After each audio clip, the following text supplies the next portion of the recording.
Hello, fair listener. Welcome and thank you for following our journey on metagaming by Rum Propelled Gaming. Fair warning, sometimes we are not safe for work, and others not safe for real life. Journey forth at your own risk. Now let's dive right back into Tarath through the campaign Alilopolis. Who's Fuck you, Craig. Fucking Craig.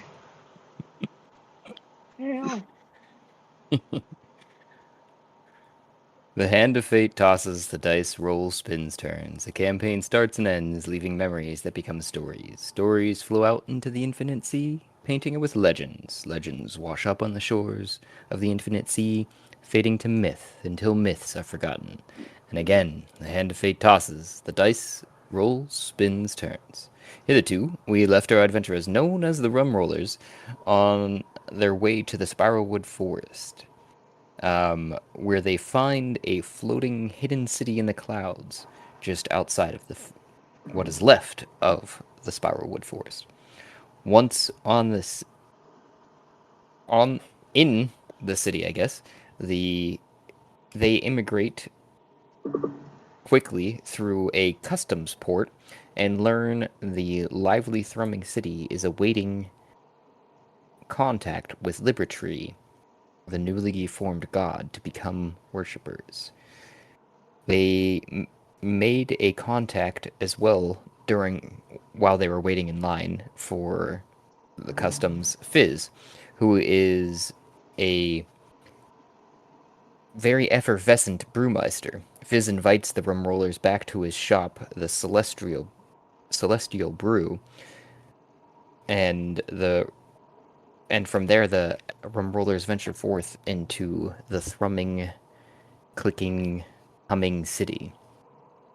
Delving into the streets and kiosks and shops, the Rum Rollers learn of their new surroundings. The gnome society seemed to run not on money, but vapor chits, which are large, or medium-sized vapors held and captured from the city. Used as well because all other forms of currency are too heavy of the lowlanders, and used largely for luxuries in the Airshiff 86, where they find themselves, as most things were free.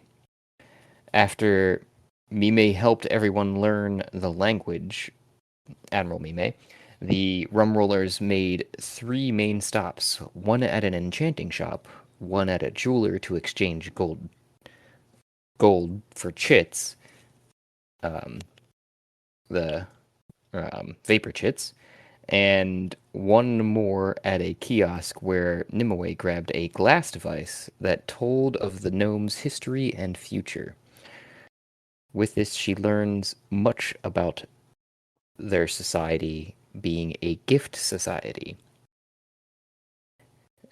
and explaining the 2 main classes of red and green hats. Kiro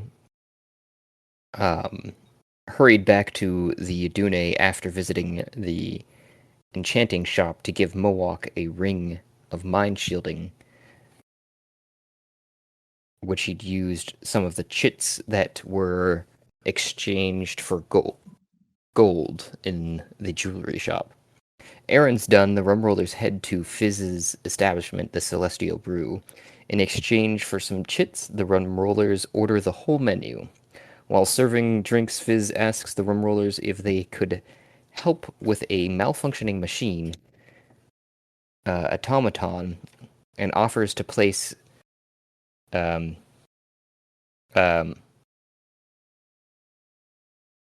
offers them a place to stay for the night, so that in the morning they might deal with the agreed upon malfunctioning robot, who he's explained was malfunctioning in a way that the intended purpose of this machine was to repel others from the area and protect it, but now it repels all, including the gnomes.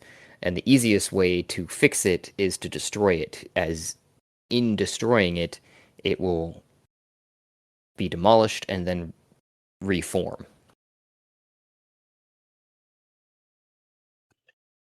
Basically, a hard reset is what he's asking. So, Fizz had kind of led everyone to some of these very tight corridor rooms that the gnomes use. Uh, Although it is a small room that is able to fit all of you who are here tonight, Hiro, Nimue, Mame, you guys are basically in a bunked bed room that is very tight. Kiro, you're probably very cautious, but have bonked your head a couple times, I would say. And Rarl being more lively, even though with four brothers, you guys were liquid into the small corridors, but made it work. And Mame, you feel like at home, as it were, considering the tight living areas. But it's also too, besides the locked door, really just you guys in there, like I said. So, Nimue, you're probably opting for it doesn't really matter, I guess, the top bunk or the bottom bunk, because the fact that they're both tight. Bottom. She will not be climbing up to the top like a child. Oh, okay. So you guys are waking up after enjoying Fizz's many brews. In some cases, in Rarl's case, having popped into the port of exist and then stopped existing and then re-existing. And you hadn't sat at the table, so some of those more finite memories are a blur. But Matt knows what's going on. I don't think he has any way to talk to Rarl about that. But I don't know. Do we remember the Pokemon collecting? Oh yeah, you definitely do. That was also a venture of yours and Jake, or rather Grandam's, who before going to bed and while still inebriated, going out and checking out the local flora and fauna. So who's hungover? um, I think they're not here. Because Whiskey and Grandam were probably the most inebriated, if I remember correctly. Although you were a close second, Mhm. or third, I guess, rather. So the two of them are sleeping in. You would have to roll. That's what it is. Okay. I'm trying to find it here. It's more than likely a Constitution roll. It is.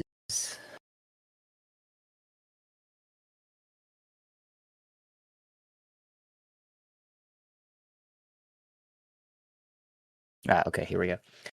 We're on table 2. Do you remember how far you'd gotten along? Were you buzzed or drunk? Just buzzed. That's what I thought. And then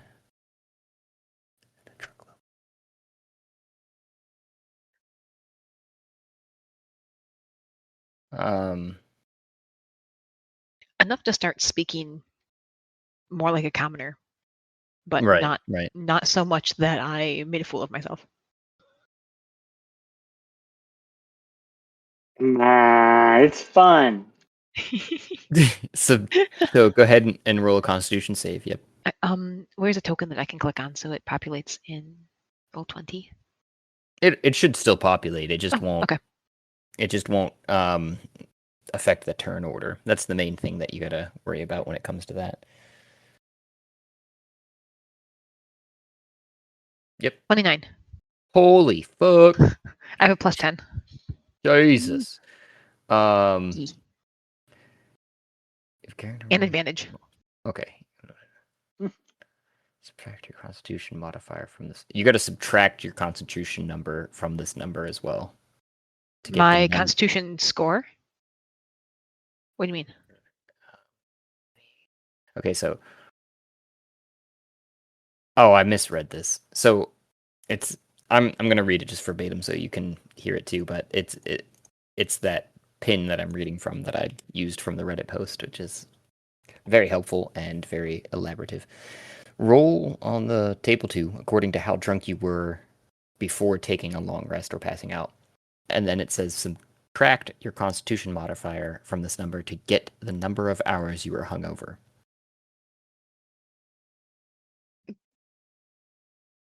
But is that for sorry, let me go to the pin.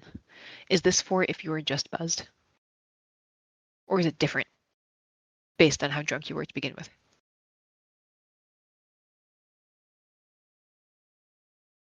Do I go into general? And then Don't forget, buzz driving is drunk driving. Don't drive the. Wait. So would that make if a Dune drinks period, she's drunk drive, she would be breaking the law. I won't tell.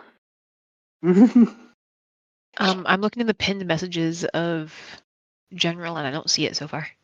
It's the very bottom. Oh, okay. The Scrolly second one from the bottom. And I've labeled it how to get drunk. Did Prove we your humanity. lose? I am not a robot. Did we lose Rick, or is he just not on tonight? Huh. We must have lost Rick. I don't know what's going on with that. Okay, just making sure. Rick. Yeah, he's not there. I don't know. Let me see if he's messaged me otherwise. We didn't say anything offensive, did we? Maybe his device died. Maybe.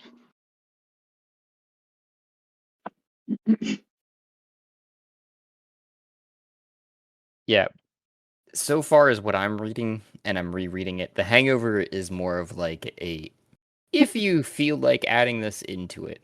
And since you asked about it, I was like, well, okay. Feels like we're wanting to add it in. So it's based upon how drunk you were, obviously, before. And I'm guessing the DC, that's what it's trying to say. It doesn't say it verbatim, though. I think the intended understanding, rather, is that you take your constitution modifier. No, maybe that's not what they're trying to say, but that's what I'm going to interpret it as anyways. Why would you subtract your constitution modifier? Because the higher your constitution modifier, the more the easier this should be for you. In specific, what they're trying to do is use your constitution modifier as an advantage by like. So you're taking your total yeah. DC and removing your con mod from it, right? Is that what you're saying? No. Wait, where's the thing? It's all the way at the bottom of the pin. It's actually saying that you. In Discord. So, yeah. And It's actually saying back. Even though it says roll on table 2, you've already rolled on table 2, so I don't think there's any roll to be having. Subtract your contributor from the number to get the number of hours. Okay, so I think I get what it's saying. So I don't roll a d20. I roll 1d6 and then I minus my con modifier, and that's how many hours I'm hungover. Okay. Okay, so instead of a Constitution saving throw, it's this. So I roll this. Less. 4 minus 4 is 0. I am not hungover. Less intuitive, I guess, but that makes sense to me. I'm gravy. So that was all. You wake up with a lot of eye boogers, but otherwise are okay, probably. I will very quickly avert my face as soon as I notice and try to discreetly clean them all away before I get out of bed. And then rush off to wherever the bathroom is to refresh myself before joining everyone for breakfast. You move out into the hall with your head bowed to stop from hitting on the ceiling and get in line at the communal bathroom. Lovely. Most others are froggy-eyed and Okay. just kind of standing around. But one of them that's in front of you turns and actually notices you and goes, "Whoa, outsider! Hello. No. Where did you come from?" A different flying ship, but not nearly as grand as this one. They get a squinty eyebrow and go, "Really? I was pretty sure all the other flying ships were also gnomes." Oh, this is not a city. It's just mere. Well, I shouldn't say just. There's nothing just about a Dune, but she is a ship. She is a transport vessel. Oh, She does have oh, accommodation on her, but she's not a city. I see, I see. You're referring. It's We too are what early. you would consider adventurers. Ah, well, that is interesting. Uh, uh, what land do you hail from? Oh, all over. Some of us not even from this plane. Oh, really? I can't wait to spread this gossip. I mean, um, it's nice to meet you. What was your name again? Take out a knife. You may call me I Nim. look at them. Should I Oh, kill him? nice to meet you, Nim. I'm gonna go brush my teeth now. I'll be right back out. And they go into Wait, the what bathroom. is it? What multi-gender bathroom? Am I in line with guys and girls? Yes. Oh, oh, she So doesn't know how to forward feel about thinking that. here. What'd you say? Welcome. Feel fashion. Hmm? But they're so forward thinking here. Yeah. And I was just gonna say, welcome to the Mm. technocratic society of Airshiff 86. Nimue hopes that there are locks on the shower doors. um, there doesn't seem to be as you're wandering in, past the gentleman who's brushing his teeth, actually, and because he was taking up the sink, but you see that there are showers beyond and other people utilizing them, or other gnomes. So you're still having to duck the whole way. But as you get into the shower compartment area, there are a individual ones that you can go into, with kind of a curtain pulled on them. But everybody seems to be going about their business with nobody bothering anyone else.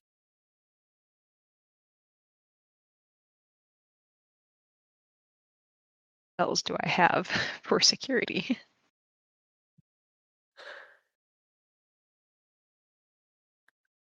Mm, She's not sure how she feels about this. She is going to, if there's time in the morning, go back out once you realize that there are no locks and ask Varl for a prestidigitation. Uh, Because that's a cantrip for you'll, you, right? yeah. Okay. You'll like walk into the room, and I'm lounging, getting more massages from the massage guy, who I assume we now are just bringing with us. I Uh, don't remember that. I don't think he got his papers in order. what? You staying on the Aduna? What am I supposed to do, Josh? I need massages constantly. I guess you go back to the due day. I don't know. I'll prestidigitation, and I'll get really huffy. Like I've gotten accustomed to a certain lifestyle. We're rich now. We should act like it. Many thanks. Where are we? What is this place? Wait, no, we're on the ship. Weren't we going somewhere? Ah, it's fine. I mean, we were, but Moak has his his amulet now, so it feels a little less pressing. Oh, what amulet? Ring. Oh, it's a ring. Sorry, a ring. Oh, the ring of my. Ah, Yeah. got it. Cool. Rick's on a phone call, so ring of mind shielding is what Kira would say. 'Cause Kira was the one that brought it to him. Mm-mm. So it seems we have some time to explore this wondrous ship. I hear a side quest whispering I in the one distance. too. Don't you? Ooh, this place is cool. So what are we supposed to be doing here? I must have napped all of the last We took on a while. bounty to clear out a misbehaving machine. Wait, we're getting paid for that? It was it was a favor. They were in a. I was in Colorado. Hats off. So I don't have my note journal to take for notes for that. Hey Josh, Yeah. what was the favor that they promised to do for us? Um, In return for I that? Yeah, why are we doing this automaton? Reset? I believe there wasn't anything. Maybe we're getting an upgrade for Aduna. I don't think there was anything specifically stated, as in like that they would give you, you know, value wise or anything like that. He'd kind of mention it offhand, like, "Hey, we've been having this issue. You guys seem like strong adventuring type. Would you be willing to take a chance at this for us?" So we're And not getting paid. I really and I thought there roll was back something. over and go back to sleep. and and compensation, I mean, could be discussed later because they're not exactly because you got to realize too, I guess, and maybe this is something you could explain them away to Rarl, but they don't have traditional money. Yeah, that's why there was some Okay. sort of favor that I remember they were going to do for us, or like an agreement. Everyone values items. Everyone values favors. There's ways to be paid outside of just cash. Yes, we could ask for some sort of material barter. We could ask for it. I mean, look at where we are. I gesture around. We could get another upgrade for the Aduna. I think that's an excellent idea. What do you Look suggest? at the captain. It's her ship. Rocket power. Yeah, I mean, I'm sure there's rocket power, some sort of weapon to put on Aduna, some sort of protection. Maybe they can get her some sort of like shield. Are we on the Aduna near it? Can we just ask her? I can hear your thoughts. Oh, sick. How do you do that? Well, you let me into your thoughts before, so I'm as long as I'm within 1,000-ish feet, I think it is. Cool. All right. Uh, What do you want? You could oh, have anything, Adune. What do you want on your? What kind of upgrade? oh, that is a lot of pressure. I guess if I were to ask for one thing, I would. You've already gotten me so much, and I really do appreciate it. I mean, I don't want to The overstep stronger anything. you are, Adune, the stronger we are. Well, in that line of thinking, I guess, what would be better to have than something that protects us all? A perhaps something that holds in or provides some sort of pocket of air for us. Um, And we could go underwater. Adventures in the sea. Let's make or a So what you Dune want is a swim speed. submarine. We turn you oh, in. Yes, I point at the admiral. You're a regular ship, a flying ship. You could be a swimming ship. Well, you're already a Maybe a swimming ship with an starship? underwater. A what kind of ship? A Oh, a space ship. starship? Let's make a Dune watertight. Yeah. We could get like a see-through like dome that comes out and like domes over the deck, and then we can make the rest of the Dune watertight. Does she have sails? Not in the traditional sense anymore. They are. She has a tree literally growing out as her main mast. Hmm. Yeah. Trying to think of like what we could what visually either turning it into a scuba or a air bubble or what maybe does it look like a snow globe? I don't know. Well, the bottom portion Yeah. of her is definitely watertight. So Yeah. that Yeah, so part. we would then just need like a dome that comes out and turns her into something that looks like a snow globe. That's a great visual. Watertight at 10 feet below surface level isn't the same as watertight at 100 feet below surface level. Right. We need something.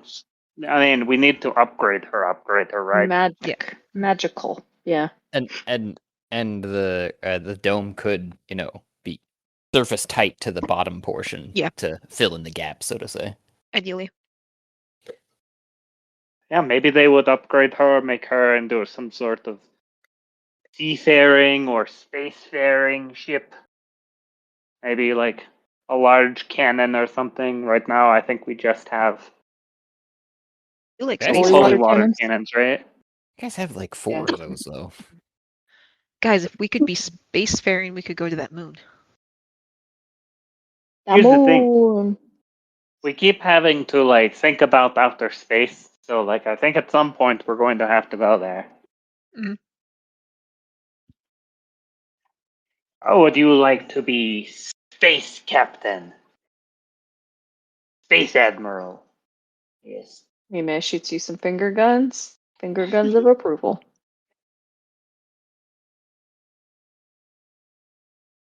All right. Let's go kill this machine. Restart. We're not killing it. We're just resetting it. Giving it a nice little nap. Well, technically, Maybe a Didn't that therapy guy say session. we had to destroy it? yes. Oh, we have to Oh. destroy it? Yep. I guess it Okay. like We regrows. can do that. Oh. Place is crazy. All right.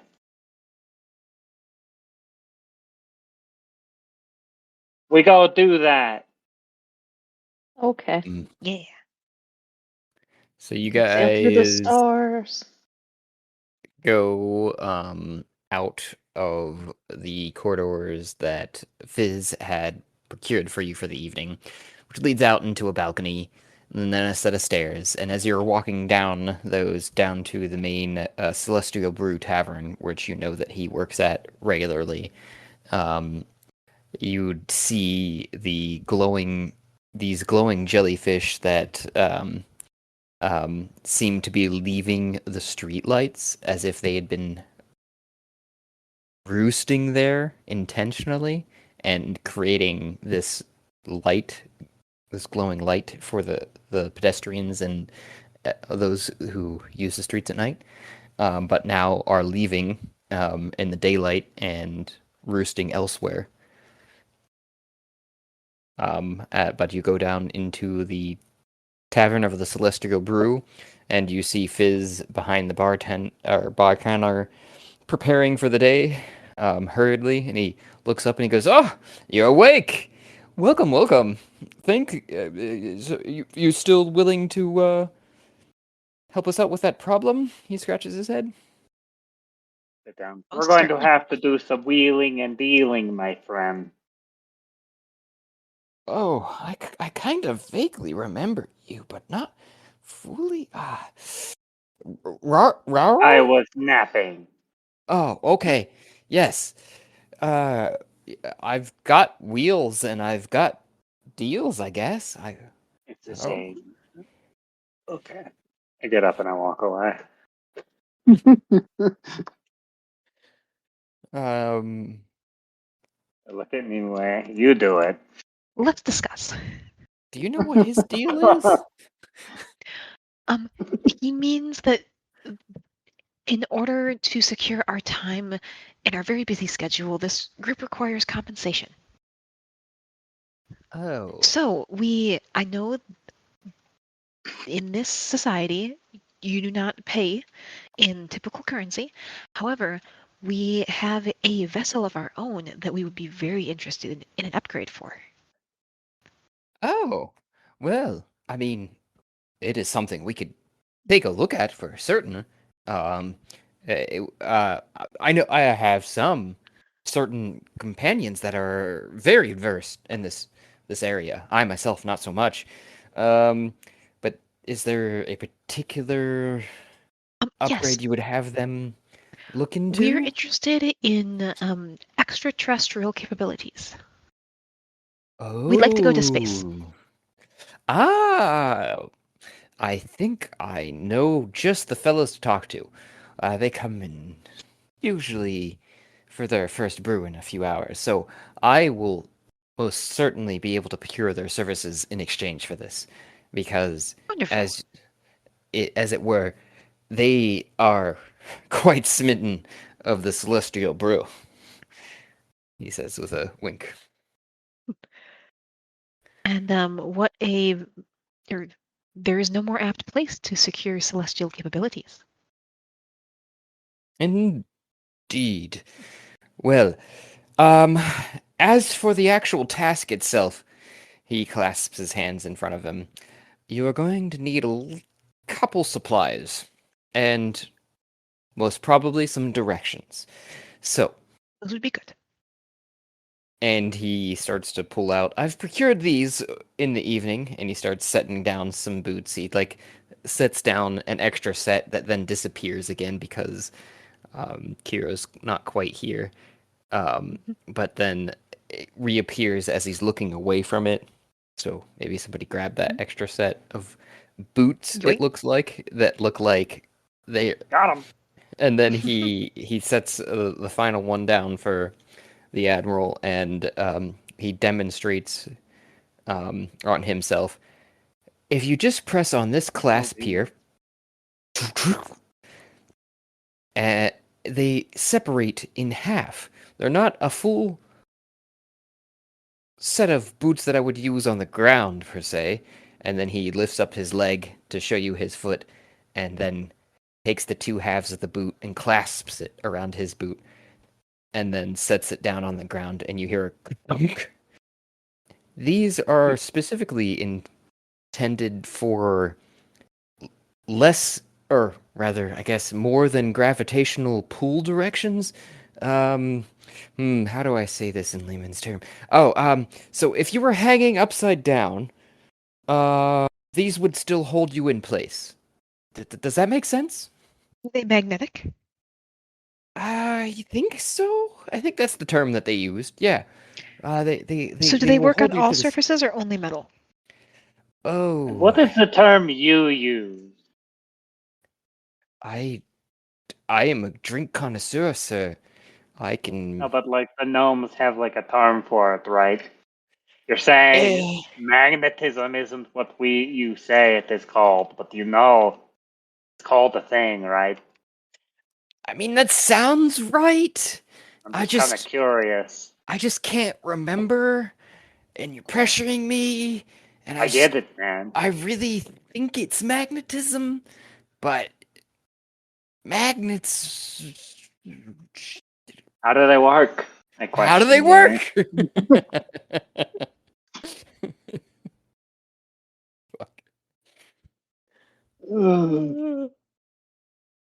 I look at the others. This guy's not very smart.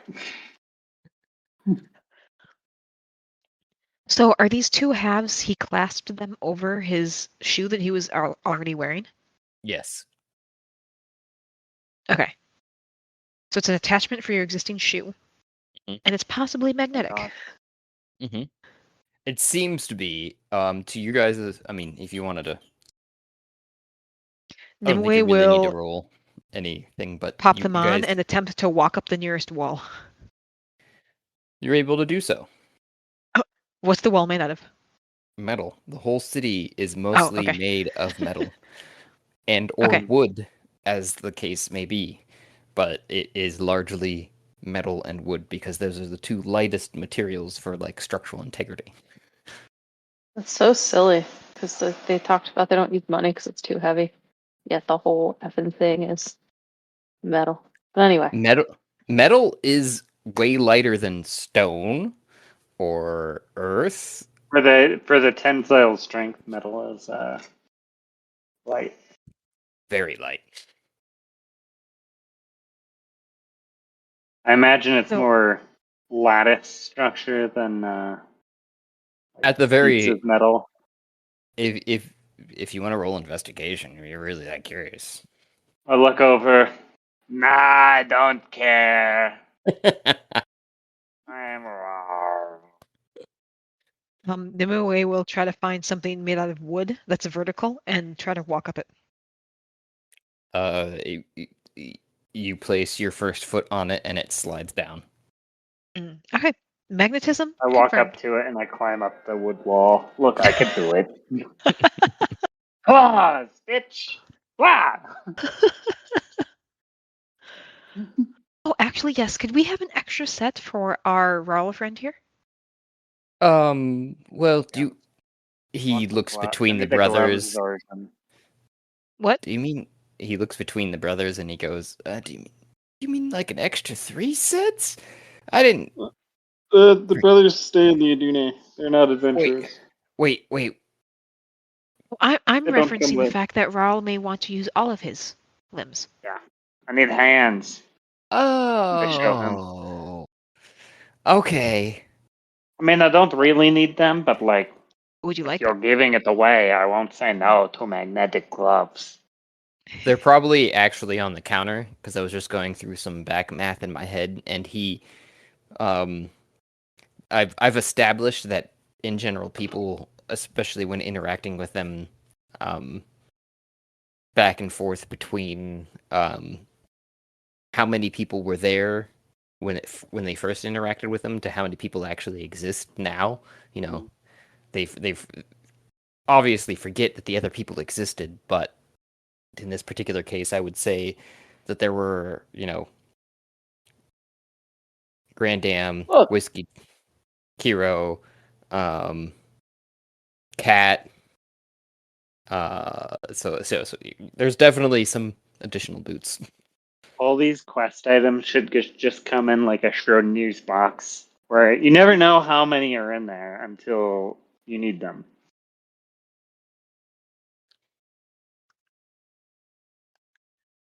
Yeah, so they're in there. If that's Cool. I take some out. I put them on. We'll have to try these out. See what happens.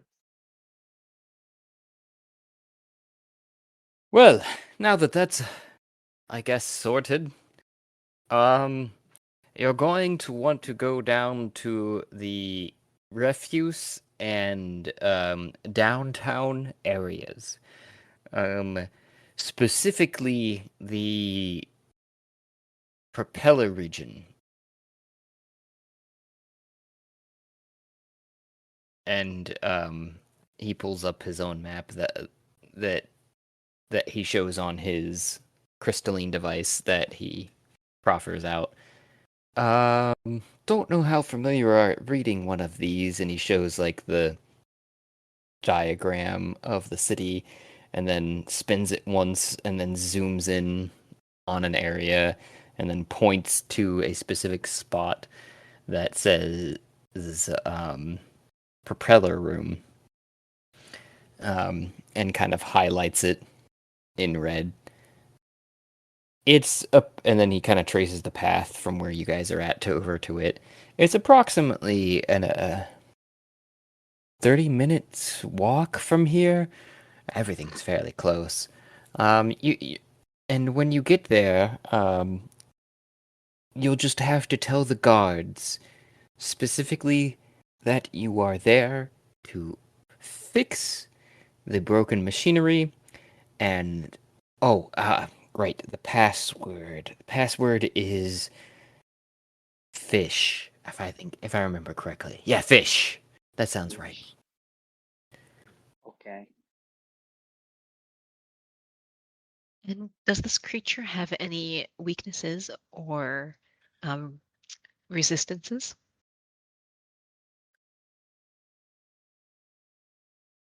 Yeah, Oh, tell us about it. creature. You mean the machine? I see. Yes. Well, it is made of metal, so What kind? it's got quite a lot of immunities, but not really a lot of weaknesses that I know of. Not what I was hoping to hear. Understandable. Just design this thing this way? Well, yes, it is specifically designed to be a defense mechanism for us. Oh, However, it's malfunctioning, as I've stated. I see. Well, since we're going down there, do you mind if I borrow like the blueprints for it so that in case something comes up, we can investigate it properly? Look at the others and give them a huge print. See, I really don't have those on hand. Uh, I can wait. Time well, passes differently here, right? not I don't think so. particularly. Uh-huh. I guess I could procure them. Um, anyway, the problem is, I guess that we don't really share a lot of our blueprints outside of our Employee, right? in in community Ah, because uh, it is one of our most valuable resources. sure. All right. Well, I'm fine with that. But Uh, I mean, I could talk to the elders. I could come up with a let's just price. we'll do this first, and then we'll get goodwill, and then we'll talk about other things later. Okay. Well, I will So certainly be able to help you with your Adune, I think it was, and am very happy that someone else is dealing with the problem. you can count on us. So could you remind me what was this machine's primary function before it started malfunctioning? It was intended previously to repel all other individuals besides the gnomes, right? So, like, foreign objects, as in, like, birds, I don't know, like, I told you. snow, I fucking told sleet. you. The Like, bird. this thing is intended to protect the area where it was placed from all other sources. However, the malfunction seems to be that it also seems to be affecting the gnomes currently. So it Right. will. So Go ahead. yeah, so it'll just so when you say repel, like what is it like with a foul odor, with ominous noises, with how exactly is it repelling? Yes, and then add lethally to those other two that you mentioned. Yeah, but like how? Like what is this thing good at? Like I don't want to be surprised. So like what am I With walking into murder. here? Okay, Right, but murder well, how? I guess I could describe it to you a little bit. It is a giant crab creature, if you know what I'm talking about. Oh, it's just a Uh, crab holding steak knives.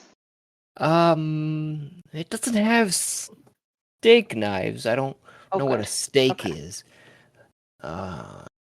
But it is crustacean in nature. Maybe that's. I'm just trying to recall my school days.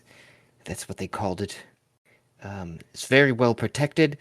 It has very large claws. It uses generally to crush things. Wait, very well protected. Does that mean it has like a really thick carapace? Does it like have friends? Like what does very well protected Well, mean? there is only one of them. Yes, that is a luxury that we do have. However, It does have a very thick carapace. It um also is very resistant to a lot of things. I Insults? guess maybe not insults, but also possibly insults because it's um uh, and he pulls up on a screen, or rather, crystalline device, and he looks, goes, damage immunities. Here it says poison, psychic, bludgeoning, and piercing and slashing from non-magical that aren't These are immunities adamantine or resistances. immunities. Oh, It's also immune to being charmed, being exhausted, What about being frightened, frightened? paralyzed, petrified, poisoned, and I think that's it. I think I've read them all correctly here off of this. Can Oh, I it also can see in the dark up to 120 feet. I don't know why they included that feature, but they did. is necrotic damage under the list of immunities? It doesn't look like, no. Okay. Good to know. What about the force? Nope. Can I just see that? I point at the thing he's holding. I believe I seen her with one of these, but he turns it around as he's pointing at him away. Oh yes, yes, I do have one of these. What is it? He turns it around and you see on the display Executioner.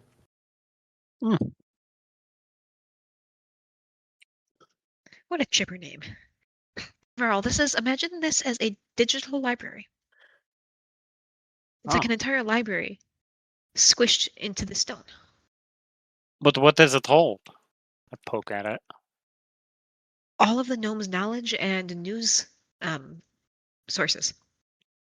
Huh. All of the gnome's public knowledge, I should say. I get big dollar sign. Symbols as eyes. Exactly. And it only costs 2 gold. Huh. Does it work outside of the city? Only 1,000 feet outside the city, unfortunately. All right. I will indicate to you that we should drop it off to the siblings so that they can begin copying to paper. Sounds like an excellent idea. But I also have location sharing turned on for this city, so we can find it again if we need to. Cool. Hopefully nothing bad happens to the city. Yeah. I look off into the distance. Won't tell you of my Yeah, I'm looking at you, ideas. Franklin. Hey, all I would need is the corpse. Just give me the corpse of Matt. That's all I want. To start. I mean, if we have time to transfer Moak into a different corpse, yours.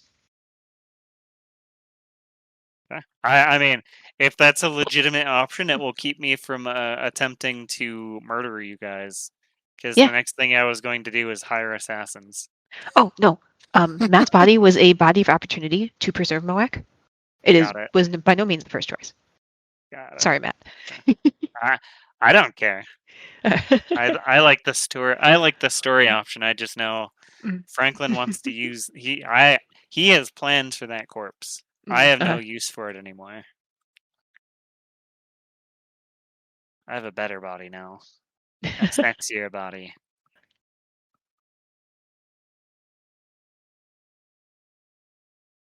I imagine the barkeep is looking at us very confused as we're talking to ourselves into space.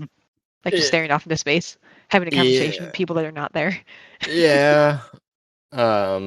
Fizz is like, well, I'm sorry, we were on a whole call. shop gets nosebleeds. I think It's that spreading. The entire planet suddenly gets a nosebleed. explain the direction of where you need to go correctly? Do you need more information? Nah. We'll kill it Well, you for said you. it's all available on this tablet here?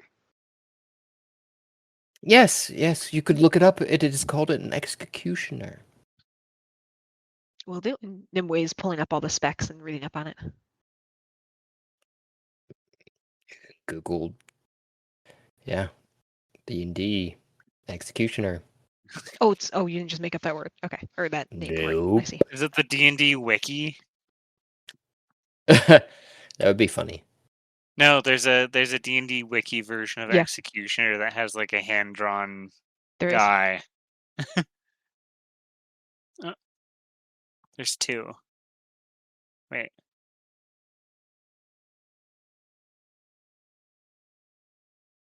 I'm curious now. Oh, that You yeah. said this was a giant crab. I put it in a different body. I Got it. reskinned it. Also, like, this thing is a shield, but also a crab. What do you mean a shield and a crab? What, You said it- it would. This thing is responsible for keeping shit off of the city, right? yes, right. How does it do that in a 360 globe around the city, if not a bubble of some sort? Oh no, there's multiple of these throughout the Ah, okay, periphery of the city. got it, This is just one of them, and it is malfunctioning. got it. Look at the others. We should get one of these for the Liberty. Let's go fight it. Maybe if we reset it, we can steal it. I cracked my neck. Bro, I don't we think got this is the I was using the one from D&D Beyond. The one from Wiki is insane.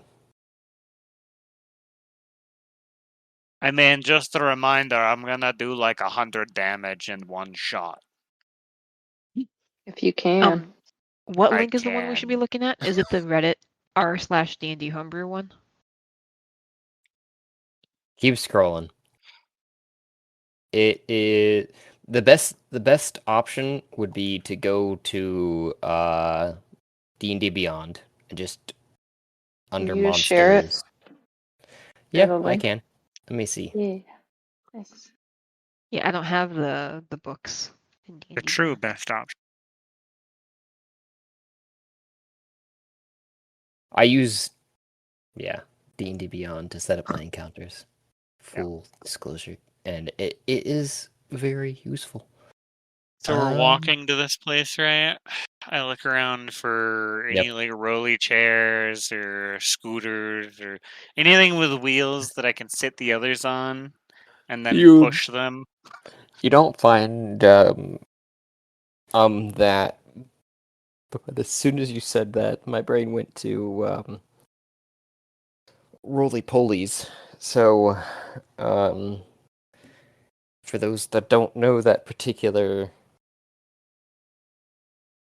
vernacular,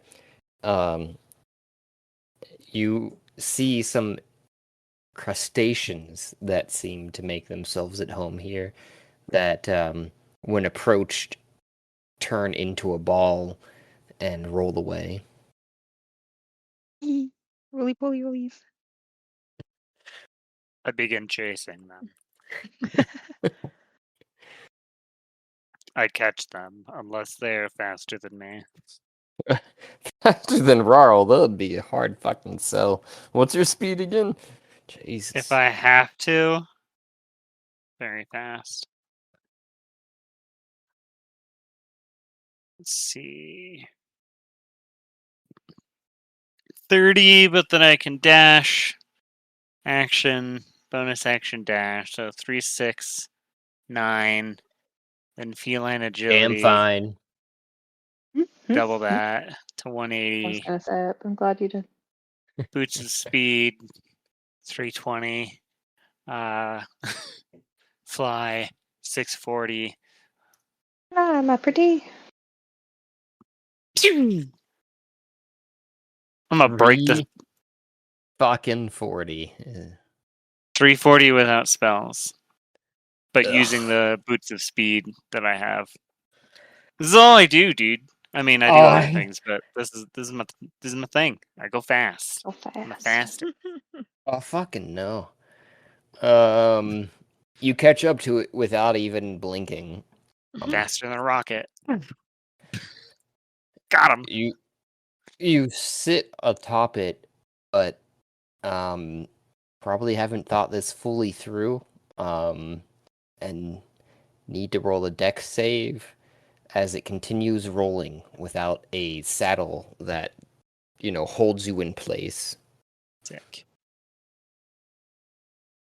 Dex save roll. 27. I have a plus 11.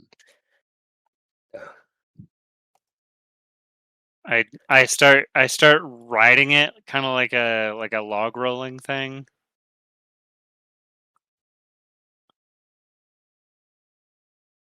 It yeah, you start dancing upon it to try and hold it. And Don't know what it I'm doing. This is useless.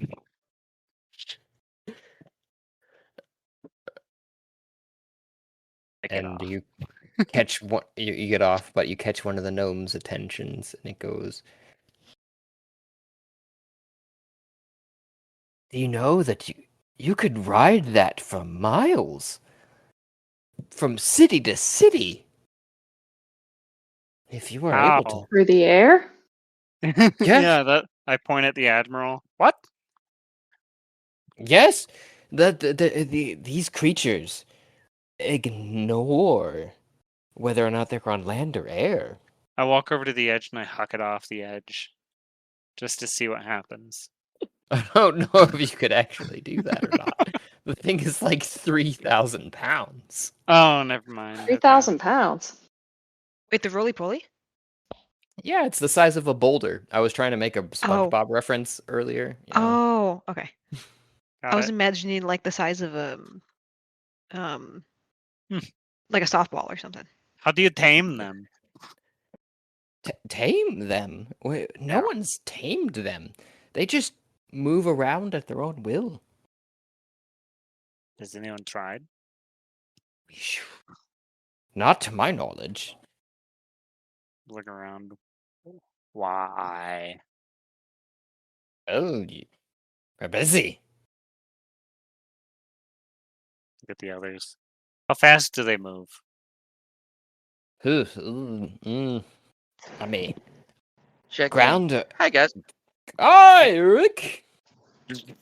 Pop Ground into or existence. air? I guess. Depends. Ground, they can move pretty fast. Air, slightly slower. Oh no. What did I walk into? We're going to domesticate some bugs that apparently Giant- nobody thinks Giant they roly needed to. polies. That can fly. Wait, I need to look at what a roly-poly is, because I'm just a imagining potato a bug. Geodude. Nah, it's a potato bug. It's like a... What do you Michiganders call them? A roly-poly? Yeah. A millipede. Or a pill bug? No, Yeah, they're not pill bug. millipedes. Yeah, they're Oh, you millipede. call Pillbug. them pill bugs? They're little Yeah, tiny pill gray bug. things. Yeah, they're called a millipede. Yeah, roly poly. No, it's not a millipede. Not What a is it? millipede? No, No. not a millipede, because it doesn't have 100 legs or 1,000 legs. Sorry. Yeah, millipedes are long and like snaky like.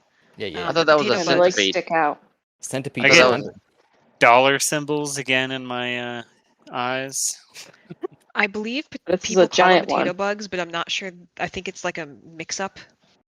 But people started colloquially calling them potato bugs more so than actual potato bugs, so it just kind of caught on. Really? There's another Ah. thing than called I a always potato thought bug? because they looked like potatoes. That's what I called them growing up. I'm sure they end up on potatoes, but I figured because they look like potatoes. They're in the family of woodlice, Huh. a terrestrial crustacean group. Yeah, The more potato you know. bugs look like fucking giant ants. Jesus Yeah. Christ. Jerusalem cricket is another name for them, apparently. I've Yep. never seen that in my life. Oh, Um, Yeah. Yeah, I've always called them Oh, roly it is. polies because they roll up. They can Yeah. roll into a ball. Yeah. I've heard them called pill bugs or roly polies. I've also heard them called potato bugs, but potato bug is something else.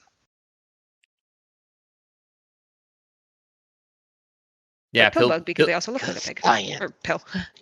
pill bugs are common apparently. Yeah. So Wikipedia and recognizes potato bugs. Oh, that's Wikipedia. Armadillididaea. Giant Armadillididaea. bug. Armadillo? Nope. Armadillididaea. Isn't it? Yeah, the type. 4,000 species. They're nocturnal. We'll just Sorry, leave it to anyway, the biologist. Really fucking cool. Whatever they are. Anyways. Sorry, I like the edit of the potato bug with the predator face when you Google it.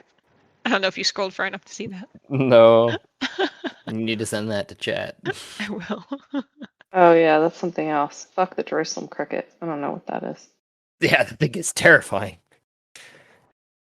It's It looks the like a size- wasp. That's a ground wasp. Yeah. Oh my gosh.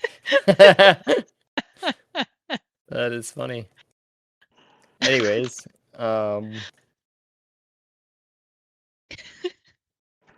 Where were we? yeah, we were talking about this thing Yeah, that that thing. was the Much cuter. size of like A boulder, and Rala wanted to huck it off the side of the ship. yeah, or a medieval wheel. That's what I was thinking of, but I start That's sketching in a notepad these things with like a carrot stick thing in front of it, and then like a platform with chairs on it.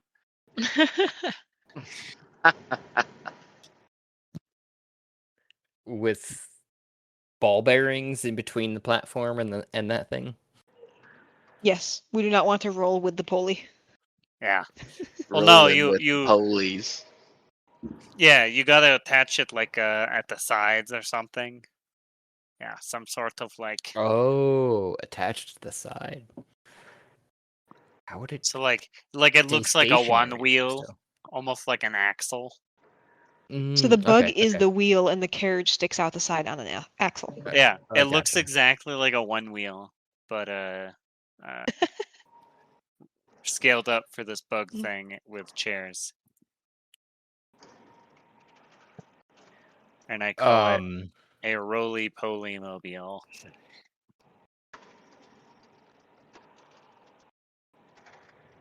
You're a genius. No. Performance or sleight of hand? You're choosing. I know you're going to choose sleight of hand. I'm good at either. Or sleight of hand is definitely better. Yeah. Yeah. Okay. Just a casual plus 1735. You're able to create in the time from walking from the Celestial Brew down to the propeller level that Fizz had talked about.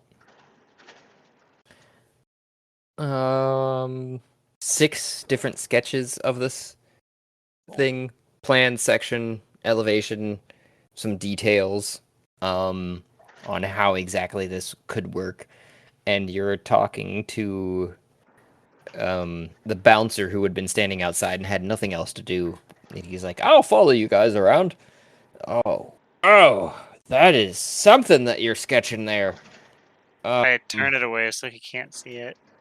Patent pending.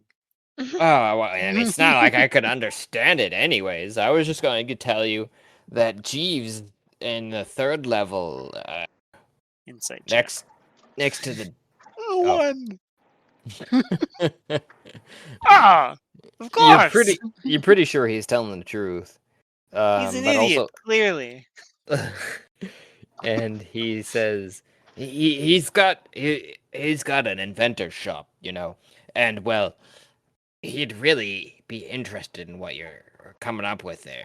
I don't mean to pry. Anyways, we're here. I didn't learn the pass code for this area. But you're here. Cool. Knock it. There's no I don't think we can door. get There's a inside. couple people that are standing in front of you with a piece of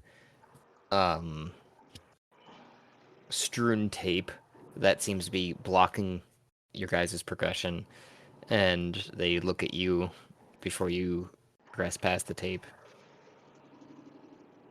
Can I help you? We've come to take care of the problem. Oh, Fishy problem.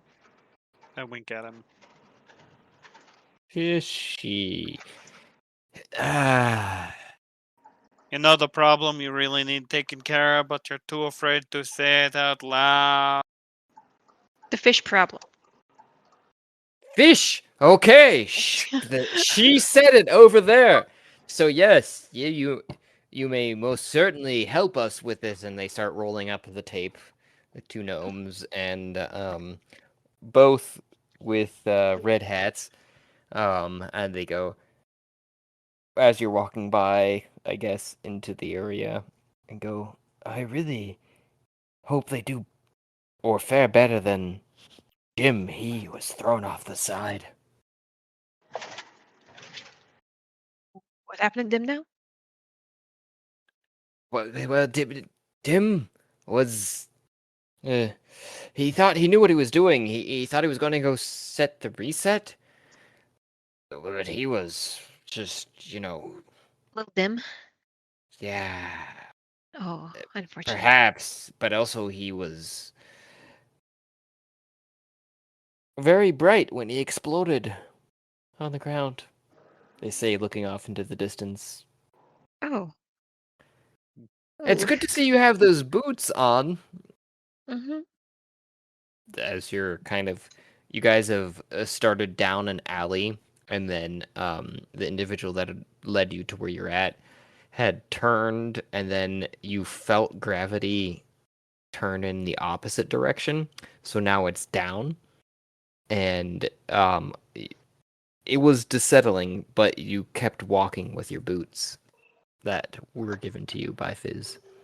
So are we And now walking on what would have been a wall? would have been the ceiling. Oh, Actually. okay. Wait, when did we get there? We would have had to walk up a wall first, or It down a wall. No, it goes straight from floor to ceiling. yeah, It's weird.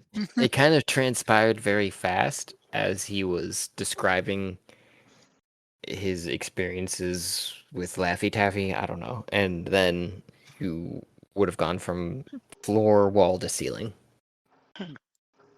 So we're now walking on the underside of where we were before.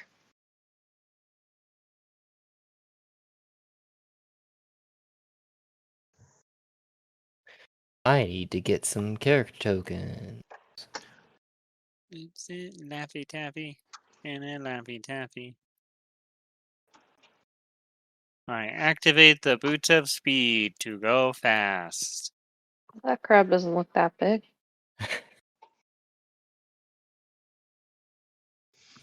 Shit. Wait, can you wear multiple boots? He said it. These This snap one goes on. around. Yeah. Yeah, they Yeah. snap on over your shoes. I had that concern, and then he described Whatever. it as a over your Accessory. other shoes. Good. Good. Good.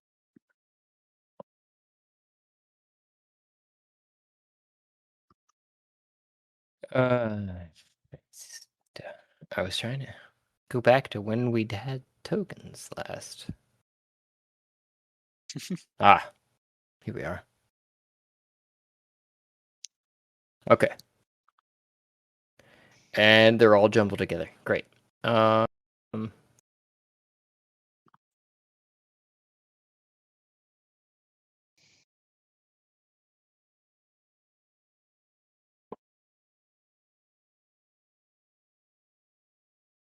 Man, it's been a minute.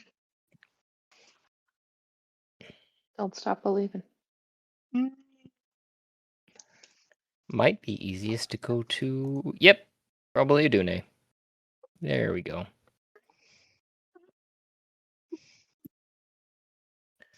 All right.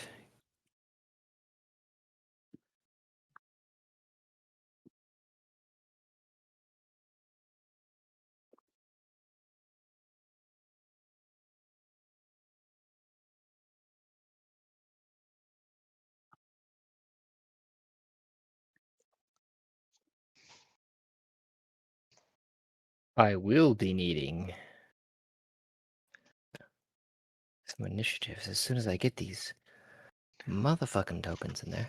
I probably should have done that beforehand, but No. Oh no. Aha. Airship. There we go. You can kind of already see the battlefield at least. No way. That's me. Mame, Kiro, and Rarl. You all walk through the tape. Hey. You see on the other side a hodgepodge of materials. Some of which being, it seems like, have grown off the ship. These barnacles. And I'm going to try and to... Yeah, there we go. Barnacles. Yep. But the most intimidating of which being a large crustacean. Roly-poly when you need them. Yeah. Who, faces everyone as soon as they cross the tape and into the vicinity of a propeller that seems to be positioned behind them and stopped in very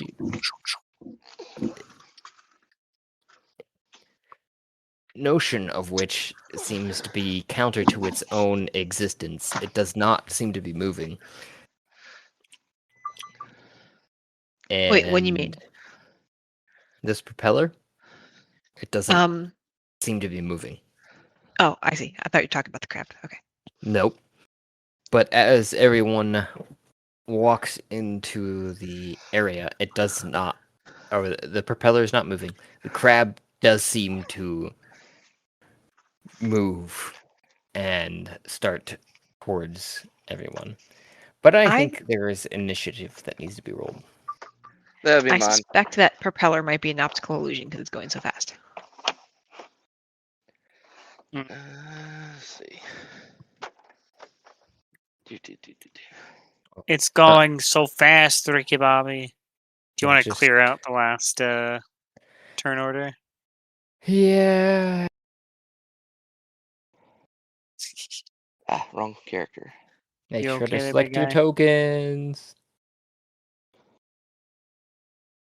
It's still showing up as that one. So it was like, There it goes. yeah. Oh Lord. 3. Come on to the field. Someone select a token.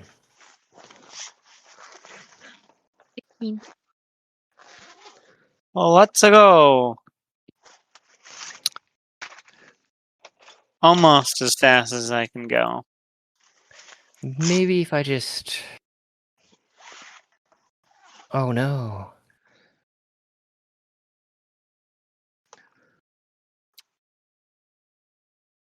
What was that? Or Kiro, sorry. 3. That's the lowest I've heard yet from Kiro Kiro. strong. Kiro is not fast. Well, he's not fast in reacting right now. Ooh.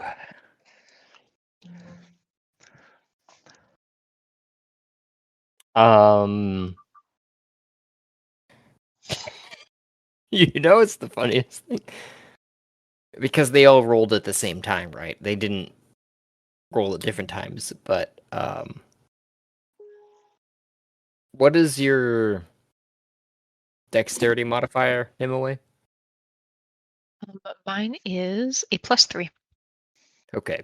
Technically, you're first, and technically, holy goddamn, What? missed apparently someone's here. Mine doesn't. Mine didn't like go through. I have my character selected, but when I click it in the other tab, it doesn't actually do Yeah, anything. I see the 33 that came through chat. That's why I was like, holy goddamn. Um, Yeah, I did that.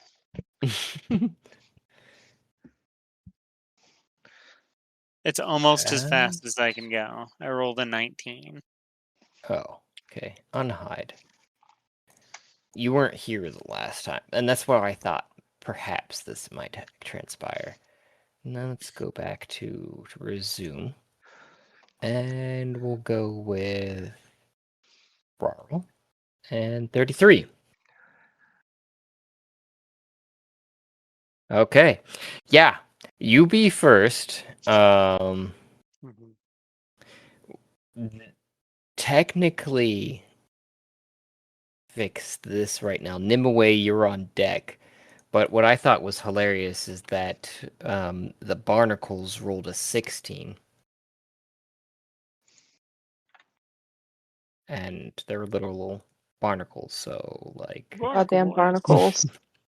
They're so Too fast. strong. Too strong. Wait, where are all these barnacles? I only see the one boy. All the circles. They hide. yes. They're like not a good color. Yes. They're They're barnacles, like, so that's a barnacle. Yep. That's a barnacle. That's a barnacle. You're Got it. all barnacles. there are 6 of them. So I Oh, that's believe helpful. 1, 2, 3, Let me see. 4, Oh, 5, oh, 6. one's Yeah, back. yeah, yeah. You got most of them except for that one. Exactly. Yeah. Look at the others. I'm going to not try to end this immediately, so Get back that Kira. I'm gonna and climb up the wall, turn around, and Eldritch Blast this guy.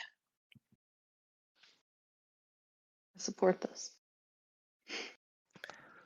If I go punch him, he'll just die, and that's no fun for anyone. Alright. I get 4 laser beams at him. Pew, So, pew. rolling to hit. Number 1. Natty 20. Why is this not going through? I see a 30 on my end, so Is it going through like the into roll 20? No. I do not believe so. You might have to check your extension, and if that's not, if your D&D or what it's called, Beyond 20 is not up, or if you've gone and clicked on features and traits. Because if you've got the extension up, then it's good. If you click on features and traits. Wait, what? In Features your and character sheet. traits. In your character sheet. Yeah, I'm in here. Features and traits. What about it? Just click on it. I did. It's I'm in the features and traits. if you have the extension up above updated Beyond 20, then it requires you to click on features and traits like every time. Yeah, that's how it refreshes. Mm-hmm. So you click features and traits, and then what? You click on something else? Should be good after you clicked on features and traits, but if you haven't done that in the beginning, then it Maybe didn't that work. was the problem. All right. Well, the first one you saw.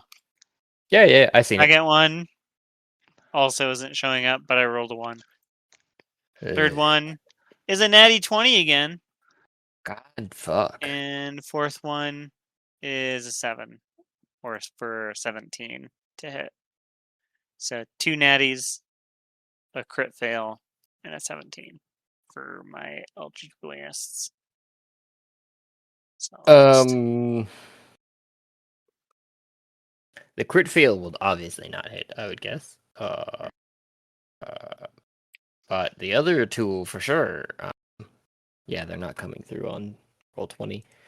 Just going 17 back. hit. I guess that's Yes. the real question. So 3 Yes. hit. And we'll roll damage. Wait. 17 does not hit. I apologize. Okay. So 2 hit. I will roll damage, and then it will get doubled. However you want to do it. Sad. It's really 10, however 12. you want to do it. If you wanted to roll the damage again, or Sure, we'll double the dice. 17. 26 points of force damage to this thing as I scurry up the wall, watching for barnacles. Has anyone actually found the thing yet and seen its health points? No, I can't find it. Nah. What is it called? You Oh, sent that's right. You sent us the Executioner, link. 5e. I Oh, did did. he? Where? I did. Yeah, it's got a lot of health, guys. Oh, does it? Yeah. It's the what I'm looking at here says 570? 570. Yeah. Okay. That sounds Maybe next. about right. That's fine. Next turn, I'll just I'll actually attack it. Let's see. I went 10. I probably went up 10. That's 20. I moved here. All right, that's my turn. What was the damage again? Fuck, it didn't take when I put it in. 24, I think. Okay. Damage. Okay, that My time. action. I'll use my bonus action to dodge. Right? Can I do that as a uncanny? I can dodge, disengage, dash. Okay. You're moving over here? No, dash, disengage, or hide. I'm gonna hide. Oh, so you were hiding over there inside of the Yeah, pile I had of a junk. bonus. Yeah, I had a bonus action, so I was trying to determine what I could do with it. Since I'm a rogue, I can hide. No worries. I'd seen previously, I think, that you'd moved up here. That's why I was like, I come back to this screen of Roll20 and I was like, oh, okay. So I think for some Game reason away? I was up here when I started. I ran over here, went 10 feet up the wall, or 10 feet up or down, and then 10 feet to the side, and then hide. Yeah. These are more like guardrails, I guess, so to say. Like 42-inch high. It's fine. I'm on the wall. All right. Okay, so those Or are I'll hide guardrails, under- and the area outside of the platform is just like a little bit lower down. This area? You mean Yeah. like where the junk is? Yeah. It's probably only like max 5 feet below. Okay. These are like walkways over just junk. Right. Correct. Okay. Like a junkyard, and they had to get around somehow. So pathways. Yep. Okay.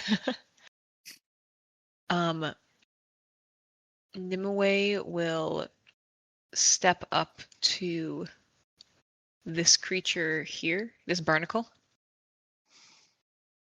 Wait, actually, no, before I step up. My symbiotic entity, I think, is an action. Let's see, what do I have as a bonus action? I've never actually gotten to use her in combat, ever. Ooh. So, second action, bonus action. Trying to see if It's I an want to step action. up yet.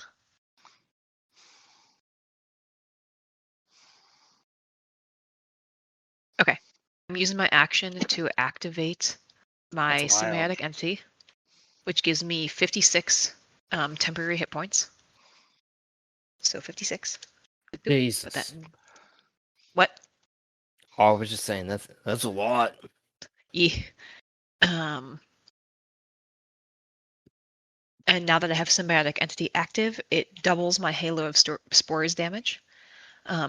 As my bonus action, I'm going to use Spreading Spores. I can only use this while my Symbiotic Entity feature is active, and I hurl my spores up to 30 feet away, and they swirl in a 10-foot cube for 1 minute.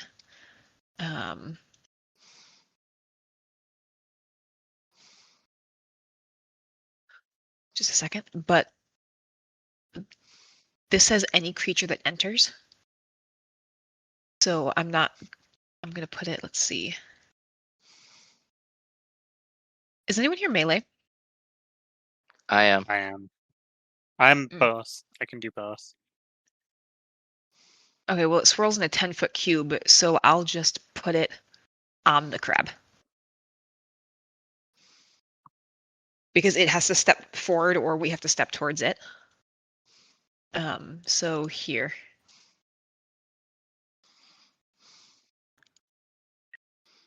How do I put like an aura down on the battlefield? The easiest way is just to draw, and that's what I'm doing. You said a Okay. 10-foot cube, so Yeah. like there. 5 by 5. So Oh, a I'm 2 by missing. 2. I'm messing it up.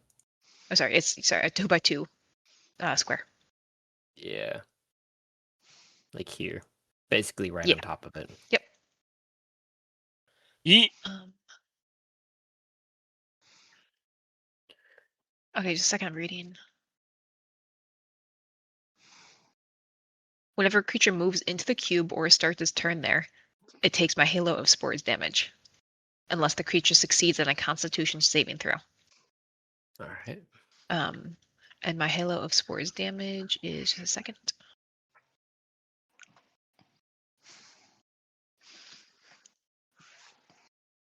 Trying to find it.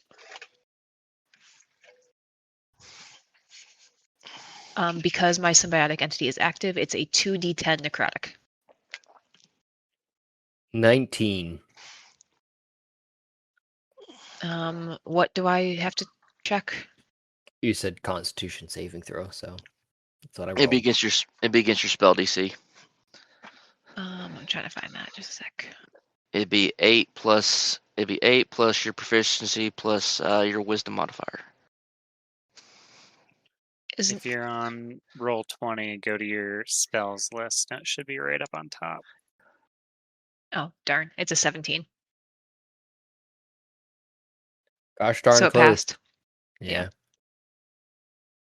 I think it's still Uh, half damage though, right? Just a second. Let me go back to the description.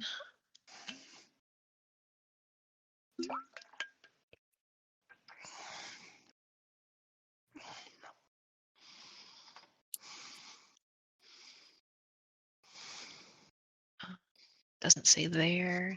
Let's see. It just says whenever a creature moves into the cube or starts its turn there, the creature takes your Halo or Spores damage unless it succeeds in a Constitution saving throw. It So doesn't it's say a anything about half saber damage. stock. Yeah. That stinks. I mean, I can move the cube as a bonus action and try again wherever it Okay. goes, but Yeah. Then keep in mind. I think that was my action and my bonus action. Yeah. That's all I can do. Okay.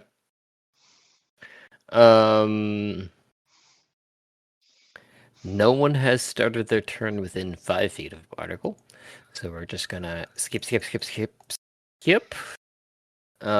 and go over to the giant crab monster, who moves forward, noticing you entering the vicinity up to we'll call it the main intersection after your own, 15 feet from where they were. And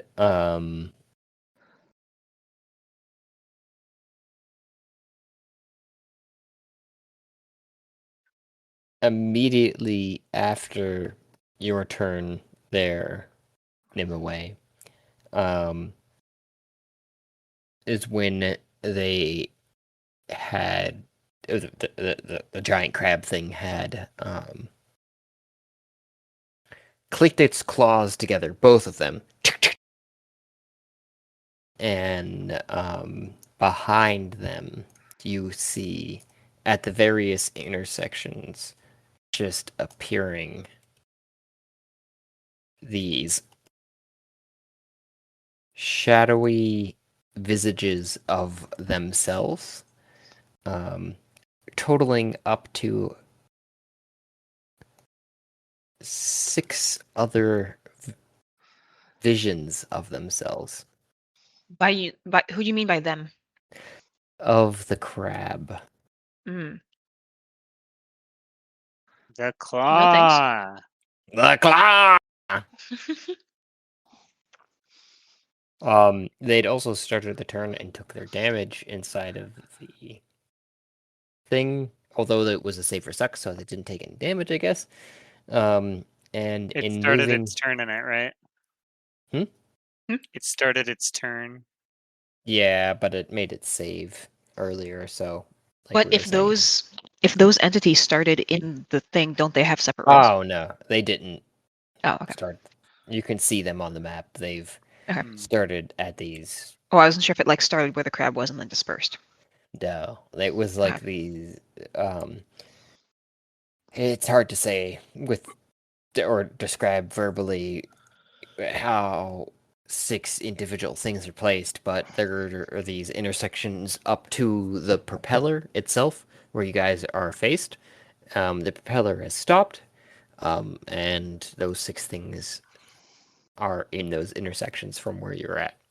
Got it. And oof. It walks up to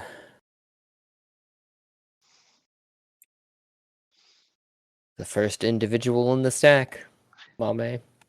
Oh, good. And you're on deck, by the way. Yep. Oof. This is a beastie roll. A 34 to hit. Total mess, bro. Yeah. No, I mean that hits. Wonder how high you could get your AC. I would like Actually, I would wait. or rather Don't I have mithril? How much does that add? Depends if it's, plus Its 1, armor plus class 2. is 15. Do I add that to my armor class? no, No. it's a Oh. flat. It's like you have 15 plus whatever the rest of your stats would be Yes. adding to armor class. It would typically be 15, like 15 plus your dex mod. Right. To a max of 3. On D&D, Yeah. D&D Beyond, click the little shield that says armor class, and it'll tell you all the stuff adding to it. That's why it's. Yeah. But Okay. your That's AC why is my only armor class is 15. 19. No. 19. Well, it's No. 19. There we Yeah. go. That's pretty darn good. I mean, That's pretty solid. 34 is just god tier. I mean, you guys are basically so there. are we. So, I'm could not you roll concerned. a Constitution saving throw as well? That doesn't sound very hopeful. 18. Ooh, nice. What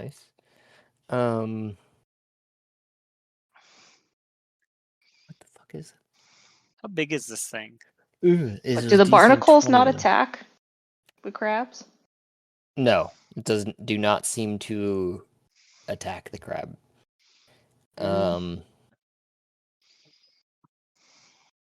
So you're going to take a total of 55 damage as one of the claws start to encircle your whole body.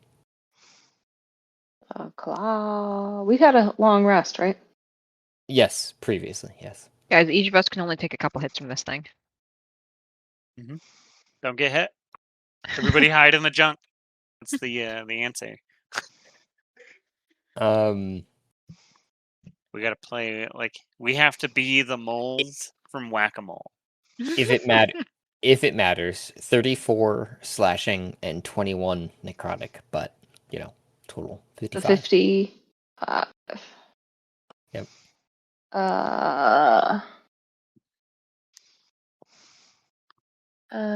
Yeah. Doesn't. Yeah, I don't have any defenses. Okay. All right. Barnacles. Interesting. So, I've got a theory.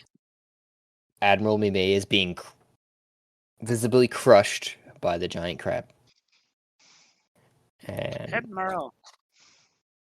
then it would be your turn, Mime. Oh, yes, of course. Well, I was going to do something else, but things have changed. Now you're in danger. Yeah. Oh, I apologize, but your total hit points is reduced by 21 as well. What? Big ouchies. Yeah.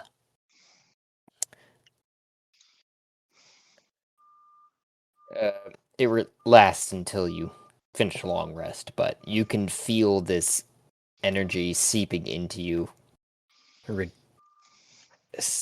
Almost as if it's sucking your soul out.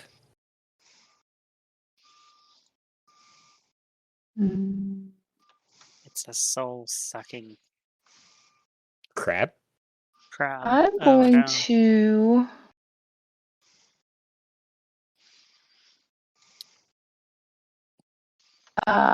because it seems like attacking it's not going to do me much good.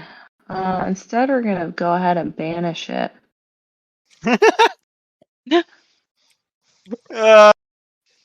Well, I Good mean, old Banish. Twice in it a needs row. to Let's regrow, go. though. Like, we need to destroy it, but I think they wanted it around to, like, reset itself. I thought How it does- was. I thought it like. I mean, I don't know.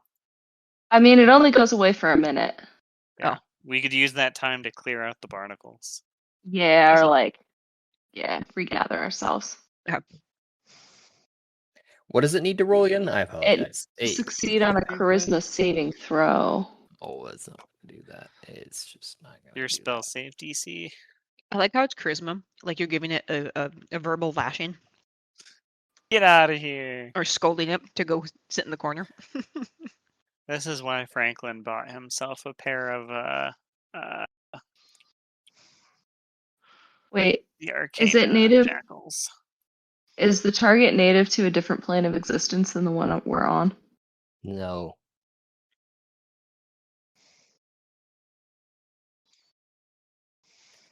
But you're in luck. It only rolled a fucking 3, so it goes to a demi-plane.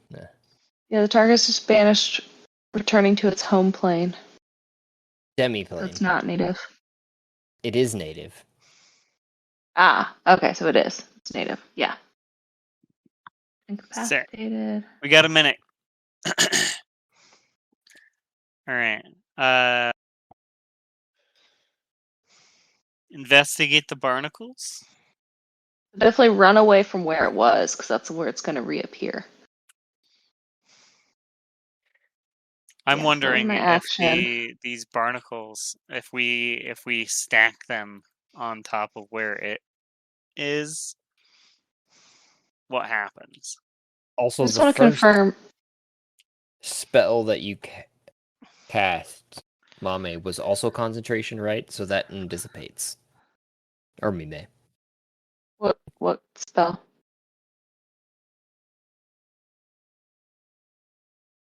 Nope. Nimue. What? The square I'm looking at. That is not a spell. That is, how do I describe it? Just a second. Class ability. Yeah, it's a class ability. Oh, okay. So it still exists. All right. That's what I was trying to confirm before I. No worries. Basically, all the mushrooms growing on me fart, and I can hurl the fart. Oh. You'd be such a strong fighting companion for Franklin. The aura, the potential. All right, Mame or Mime. Yeah, so these are walls, right? No, they're like 3 foot high railings. Good. I'm gonna jump over this one and go this way.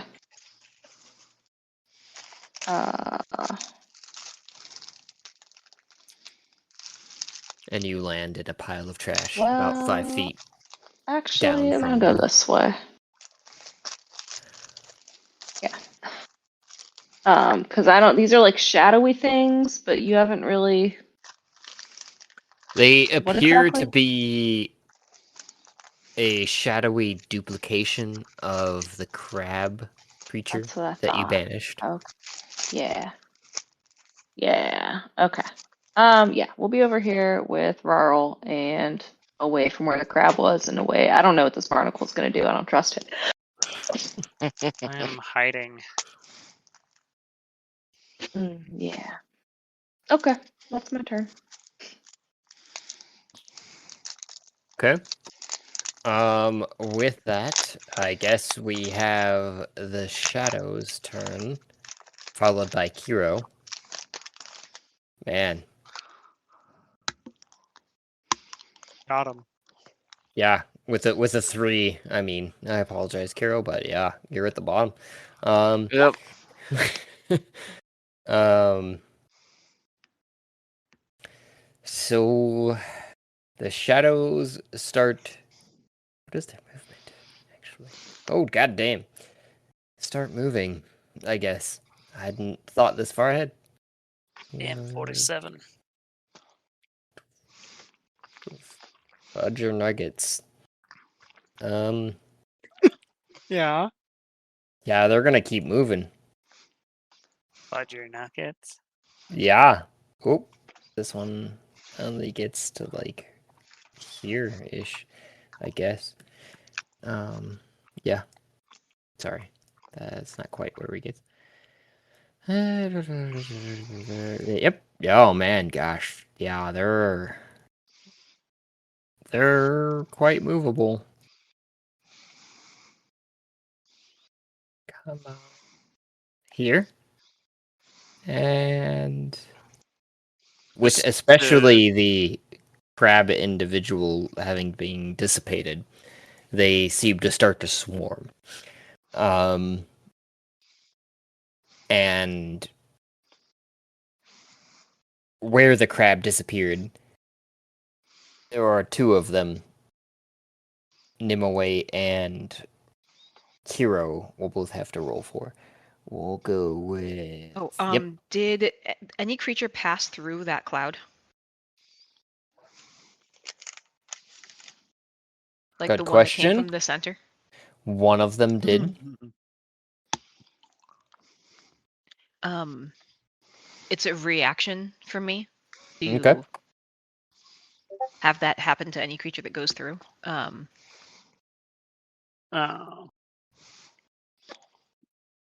So does its Constitution beat a 17? Or Constitution saving throw?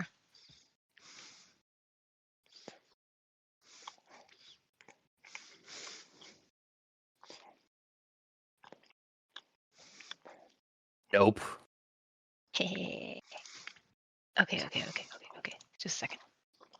Actions.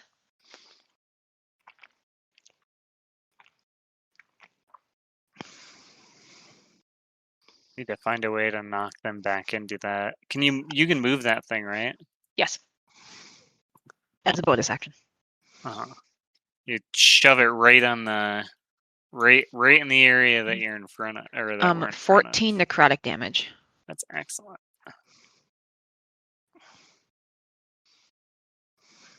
However, my reaction can only target one creature. It's not an AoE, unfortunately, which makes no sense. Well, actually, it happens on the creature's turn. Yeah. So I guess. Yes. Okay. So as it walks through it, it appears to not give a fuck.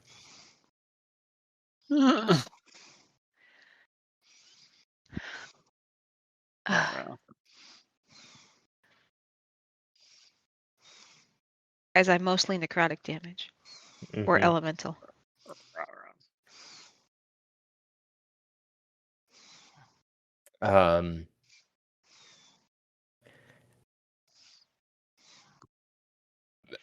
I guess. Meanwhile, a 13 to hit on Nimue and a 17 to hit on Kuro.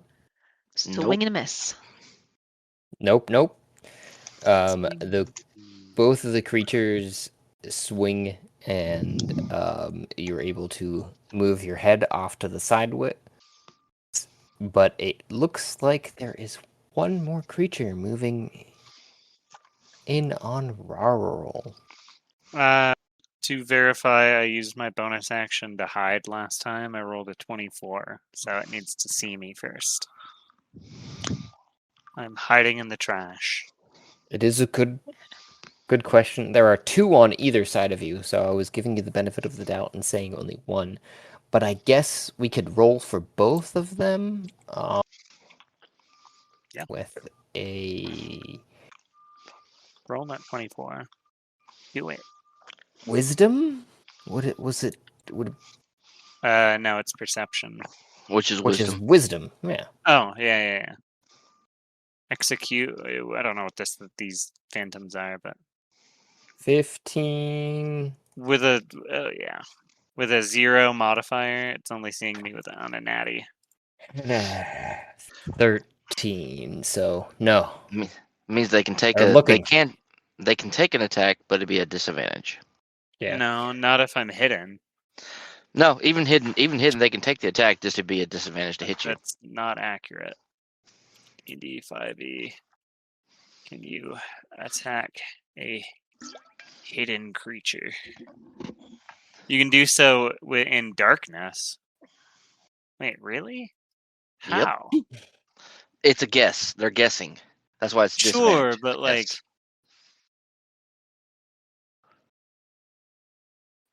that's confusing because like, how do they know to go to the square they went to then make the guess?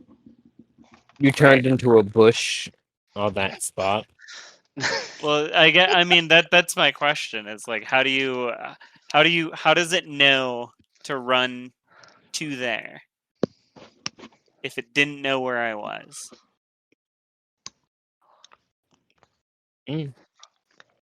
Whatever. You can make your roll. No, I don't. You already said the 15 and 13 don't find you, so. Fair, but either way. But then the creature wouldn't have run to that spot if there was nothing of interest in that spot, yes? That's what I was saying, but just for brevity, we can move past it. That is the I wasn't extent of aware their. that D&D... Whatever. That's interesting. That is the extent of their movement. So they would have known that there were creatures in this area and looked for them. And so that's why I was at all rolling wisdom checks. Which I said was like 15 and 13, looking for the creature to attack. Having not found you while you were hidden, apparently, I believe that leads to Kiro's turn. Very nice. All right. Let's see here. I don't want to do this here.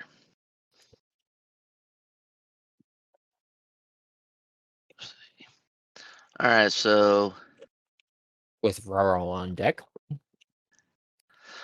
So at initiative, due to Stance Master, when I rolled initiative, my stance of choice will be the Dragon Stance. So my AC goes from 18 to 20, and once per round, the first attack against me will be made at disadvantage. That would be the stance that I chose when I used my initiative. Bonus action, activating Blazing Sword. which basically my sword ignites and deals an additional 2d8 fire, and it extends light in a 10-foot radius around me. So, gotta love for shadows. Yeah. You are Um, holy. I am holy. Thank you. All right. So, gonna Holy roll to hit. ridiculous. All right, I'll shut up.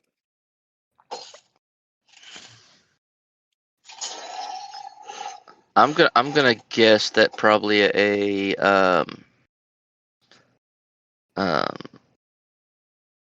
16 does not a 16 does not touch them. Who's them? The shadow in front of me. I believe that just meets it, beats it. Yeah. Nice. All right, so they're gonna take all right, I gotta make sure I read this correctly. All right, so while let's see.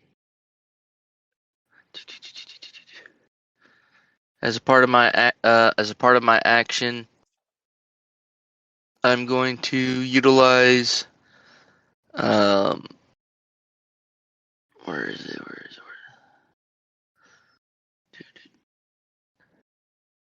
No, that's not what I'm looking for. Piercing, slashing.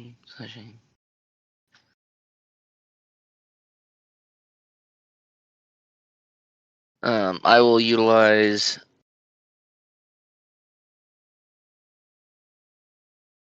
the moon shadow as an action.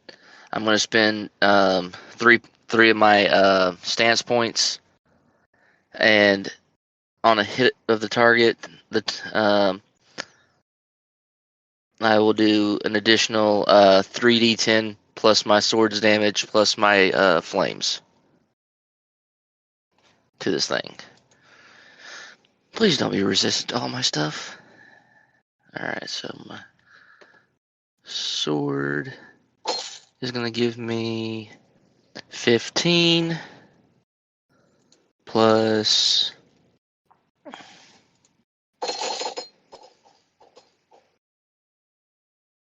15 plus 23 is 38. And then my 2d6, not 2d6, 2d8 fire.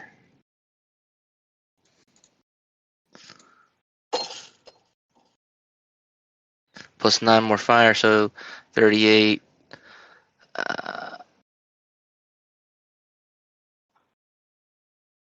46 total damage. I can hash that out by damage type if you need me to.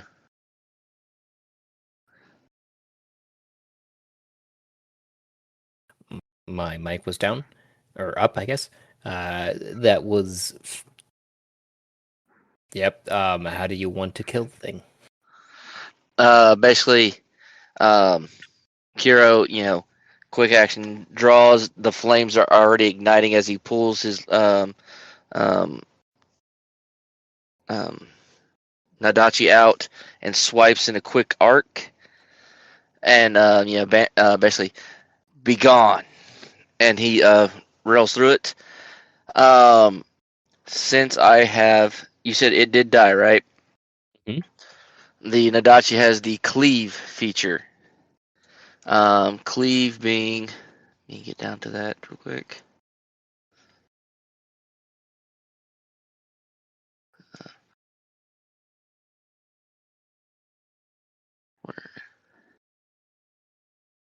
Where was that? Cleave. If when I reduce a creature to 0 hit points with a melee attack using a weapon, and the damage I dealt was more than enough to do so, I may continue the blowing strike into another creature within the reach. I use the results of the initial attack for the roll. If it hits the second creature's attack, I deal any remaining damage to that creature. I don't know how much I exceeded, Josh, but does the AC of that one match the other one? If not, then Oh, it yeah. does nothing.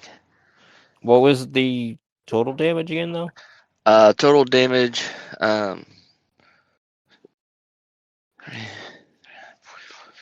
40 something. 46 damage. Okay. That is attack number 1. It Attack is number still 2. standing, but Still.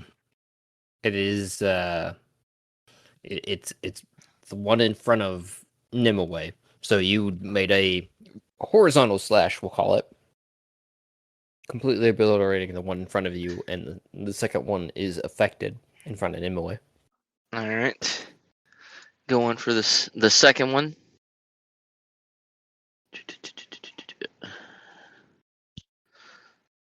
Yeah.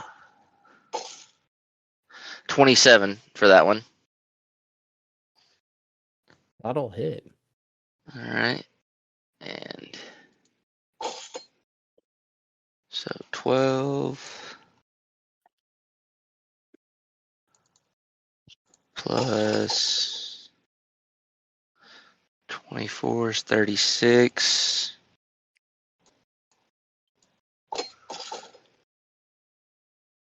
36 and 7, 43.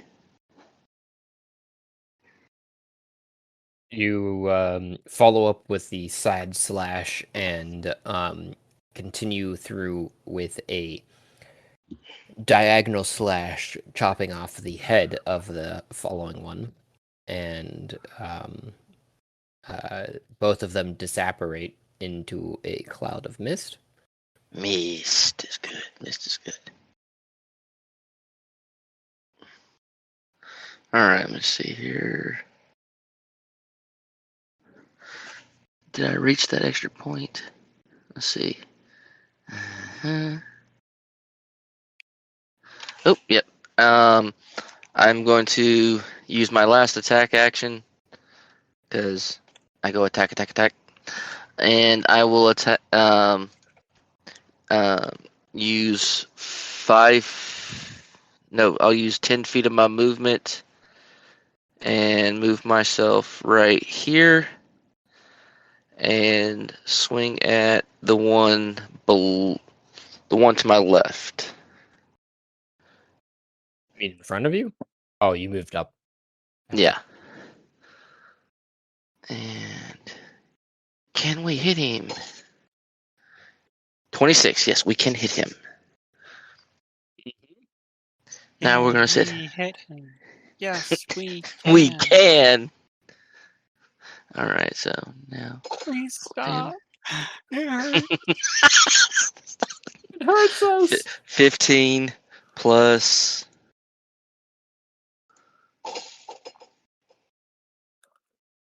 So 35, and then add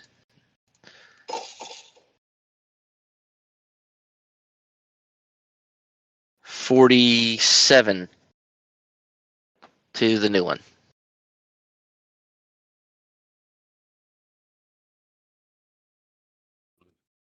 You slice in a full diagonal direction and slice it in two. All right. Poofs away. And then since because of cleave, it will go to the remainder of that damage will go to the other one. The one in Front of me. Yep. To the west or front of you. Front of me. Yep. I wish. When I'm saying west. Yeah, I was about to say. I I'm wish just I could using it reach as a- Rawls. I wish I could reach the one in front of Rollo. That's I got north. Yeah, that'd been nice. Okay. Call that. Good enough. Attack. Yep. All right. If that's your turn, then it would be. That is his turn. Rural. Top of the turn order. I will pop out and go, "Gotcha, bitch!" or "Boo, bitch!" and then very cat-like, just like paw, like smack him on the nose, like I'm cat slapping him. I will use. I'm gonna use booming blade. I'm not gonna use the knuckle dusters because I don't want to just KO this thing immediately. So I get 2, or booming blade is a spell, so I get 1 attack. So rolling to hit, plus 11 to hit. I rolled a 19. Oh, Yeah. can I as a bonus action first? No, I'm not going to. 19 to hit, so a 30, or 30 to hit with my plus 11. Yeah, I seen that. Yeah, that'll hit. Yeah. Because I was hidden, this will count as a sneak attack. Da. So I will do the 3d8, or I'm gonna roll. So 1d6 plus 5 base damage plus 3d8 thunder damage. Why is it not going off?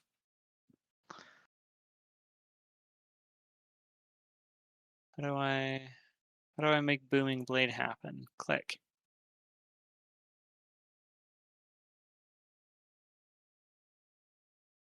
Whatever. 3d8, where I can throw it in here. So that is thunder damage. The other was regular piercing damage, and then I need my sneak attack, which is... Oh, I have Savage Attacker.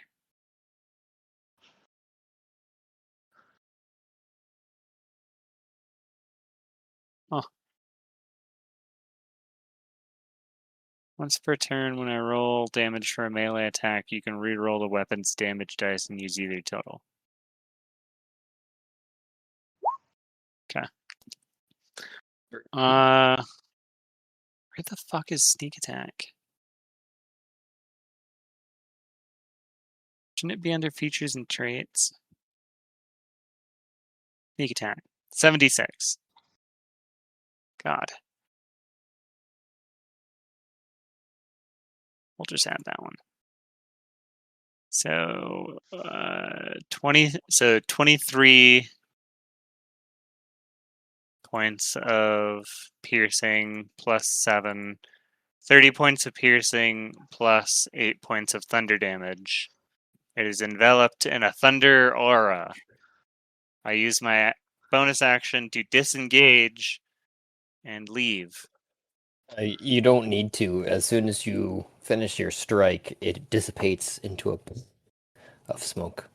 Cool. I use my bonus action to hide and then run in a direction so that no one knows where I am.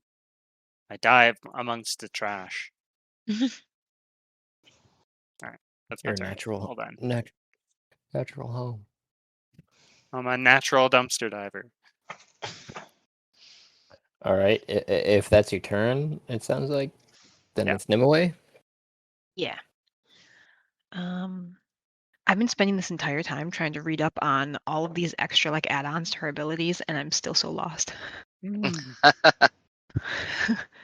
a second. If I remember, You Nimue is a and sport me druid.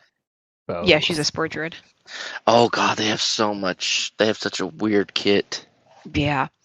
Also, I have dual wielding and 2-weapon fighting, and I'm trying to figure out how they work.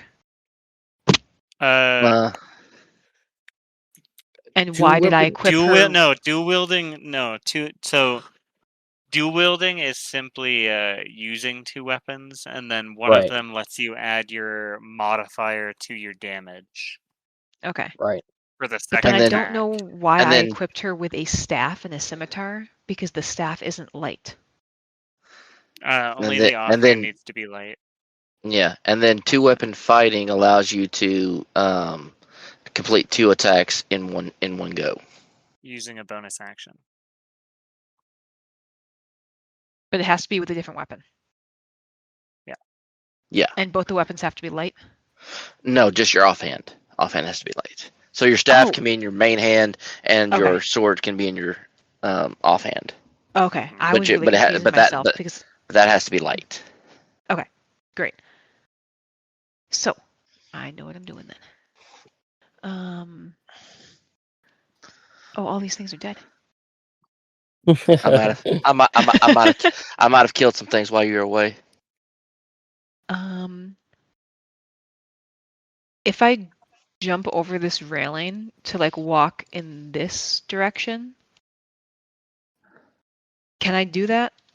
Yeah, I would say Basically- that moving over top of the railing would just be 5 feet, just so you know. Okay, I just This don't is want to like- walk past this barnacle because I don't know what it does.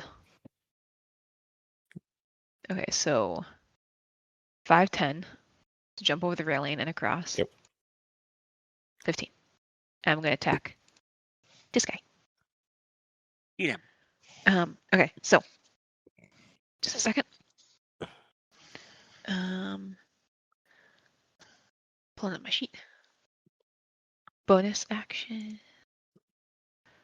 As my bonus action, I cast Shillelagh on my staff. Shalele! Yeah, Sha-la-la. Shalalala.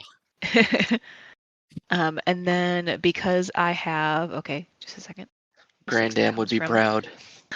Because my symbiotic entity is active, my staff also has 1d6 necrotic damage, and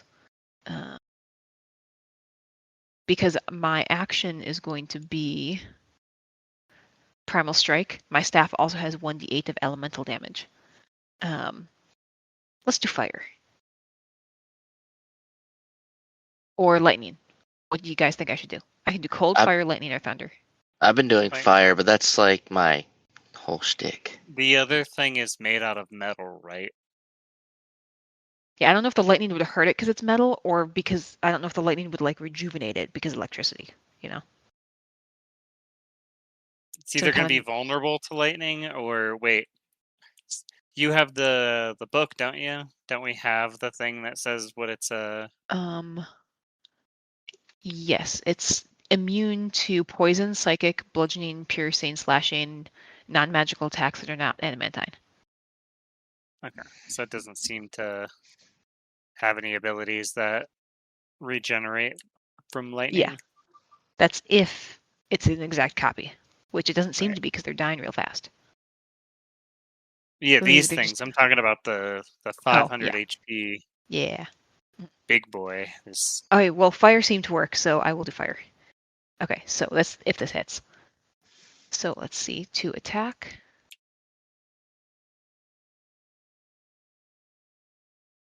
Nat 20. Yeah. got That'll him. hit. Pew, pew, Okay. pew, pew, pew. So this is going to be multiple rolls. 3 to be precise. Okay, I do 14 damage of. Let's see, what is it? It doesn't say what type of damage the staff does baseline. I'm guessing bludgeoning. Bludgeoning. Okay. Yeah. Okay, so 14 bludgeoning damage. 4 necrotic damage. And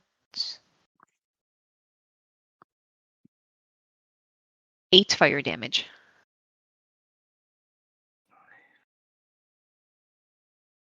Pew, pew, pew, pew. Pew pew pew pew pew. And then it's a critical, so it's ×2. So Oh, really? Don't, Thir- yeah, 32, make sure to do your 32, critical. 64 damage. You can do either. You can either do double the dice or double the damage. So says Josh. Yeah, exactly. You can choose as the player Yeah. Okay. to double that Um, damage or roll again and essentially double the die. I feel like this was a pretty good roll. Yeah. Yeah, so That's the reason why I made it a choice, because like yeah. sometimes you roll really good and you're like, fuck, I want to double that, you know. So wait, this is 26, right? Times 2. So how'd someone get 60 something? No. It'd be 20 plus 4 plus 8. No, it's 4. The bludgeoning. Yeah, your bludgeoning damage was 14. Your force damage was 6, gave you 20. 24 and 8 is 32. 32 times 2 is 64. Oh, okay. On my screen, the 20 is showing up as a 14 for some reason. I think it just doesn't add the modifier on my screen. I don't know. All right, so Most important question is, how do you want to obliterate this motherfucker?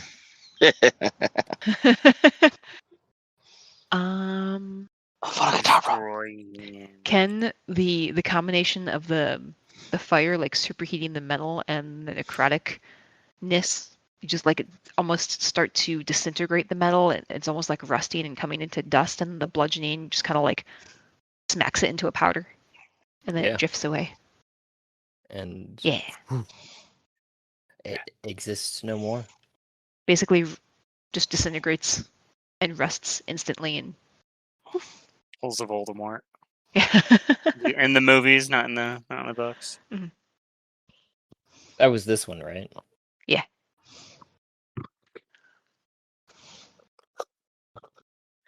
Okay. And then I'm gonna doodle back.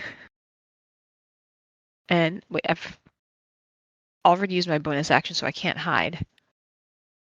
But I'll just get further away from where this thing might respawn.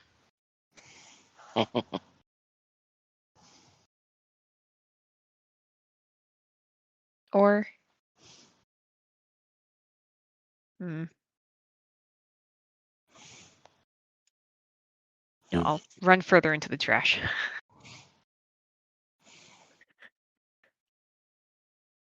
Join us, says Rarl. Feel like we should spread out a little bit.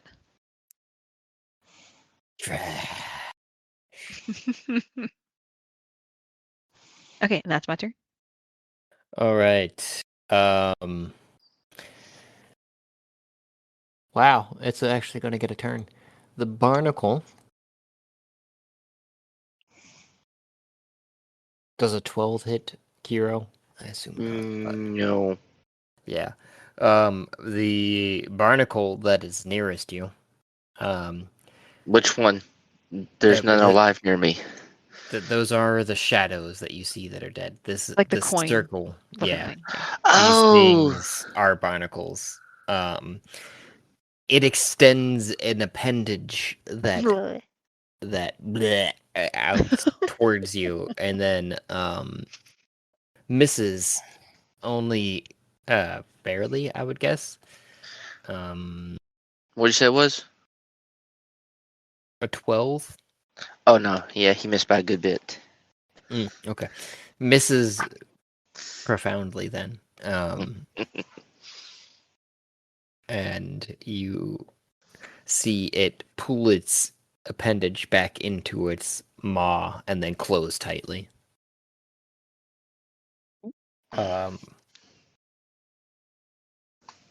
However, how does banishment work again without me looking it up? Does it get a turn? Does it what? No. Does it get it's another chance to save? No, At the it's end of gone. Banished, no. It has the ability to do whatever it wants in the demi-plane if it has the ability to plane shift. Okay. It can do stuff while it's there, Mhm. but until the end of concentration, which does bring up another question of the person who cast the banishment spell vanished. I don't know what happens, right? We made a ruling on that already. Until Okay. the person comes back, until the person comes back, it is banished. Well, so it's just gone? Well, it's because we did that with the robots. That is pain. That is that's very exploitable. Yes, it is. It's specific to banish someone and then be like, all right, guys, I'll see you next week. Click. That's That's why I was asking about banishment Um, without me looking it up. But I guess I'm gonna look it up. I get it. I'm looking for it right now. What are you trying to find out? Just specifically like the duration concentration, because I know it's concentration. Yeah, it's 1 minute. minute. Last a minute. If it's from a different plane, after a minute it goes back there. After a minute, if it's from this plane, it just comes right back. Yep. Okay. So it's only been 6 seconds, and it's on to the second 6 seconds, or 12 seconds. It is still banished, I guess. With Admiral Mime having stepped back into the trash to hide as well.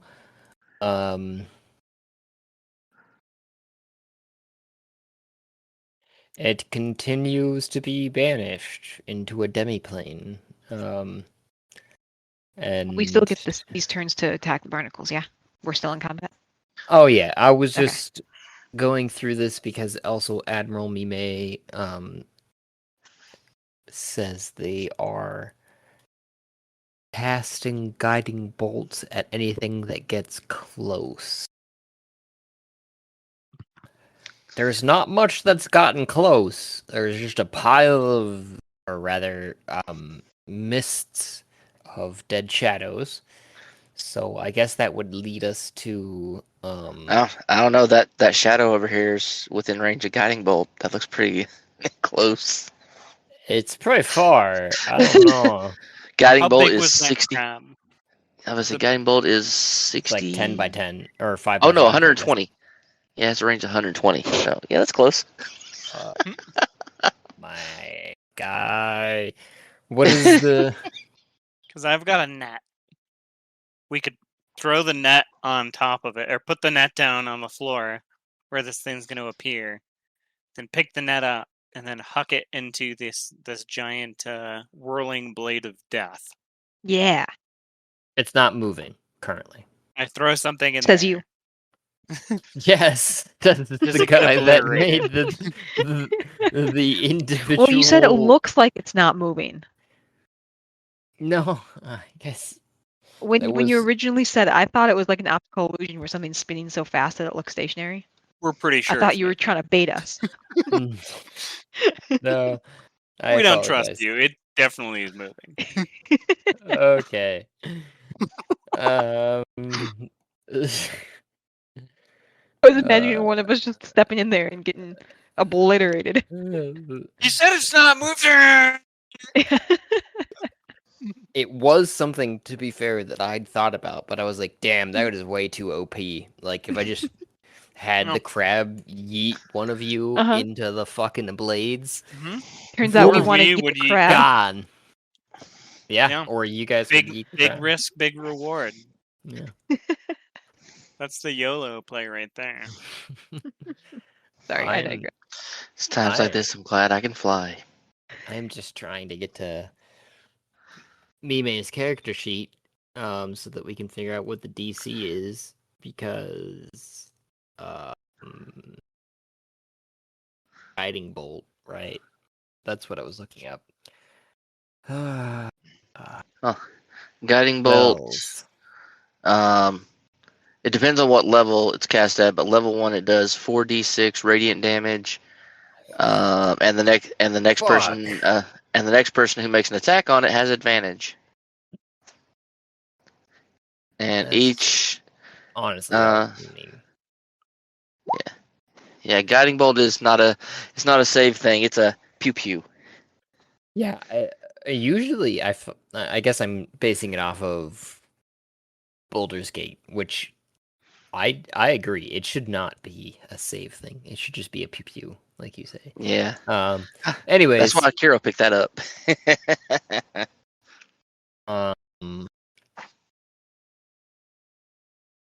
Admiral Mime. Guiding bolt is not a save.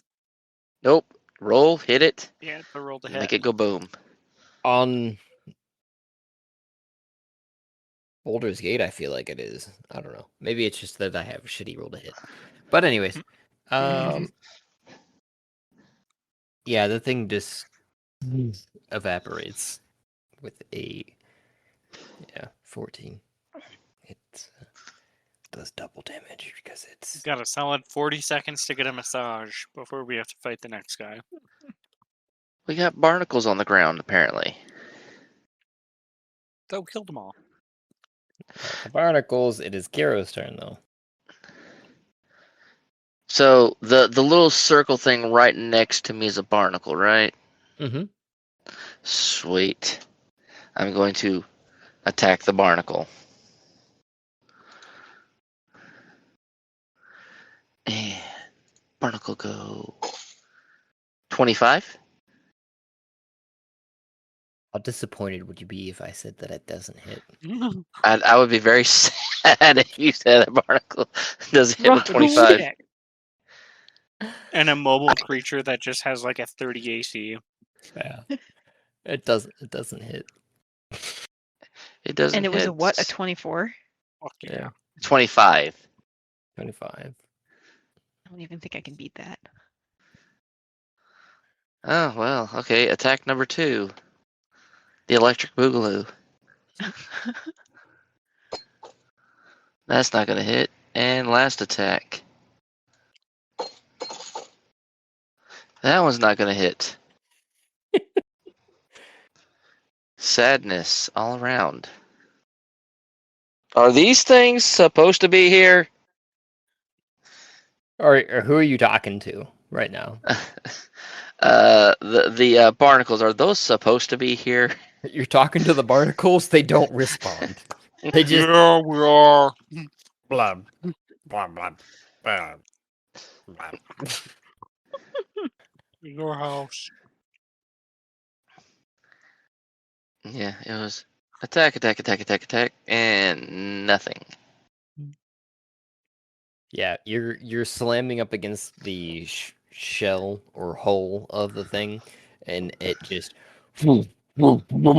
takes it as if it were made for it, and asks for more. And then you hear a slight thing off in the distance of "Smell me, thank you." Oh, it's this guy again.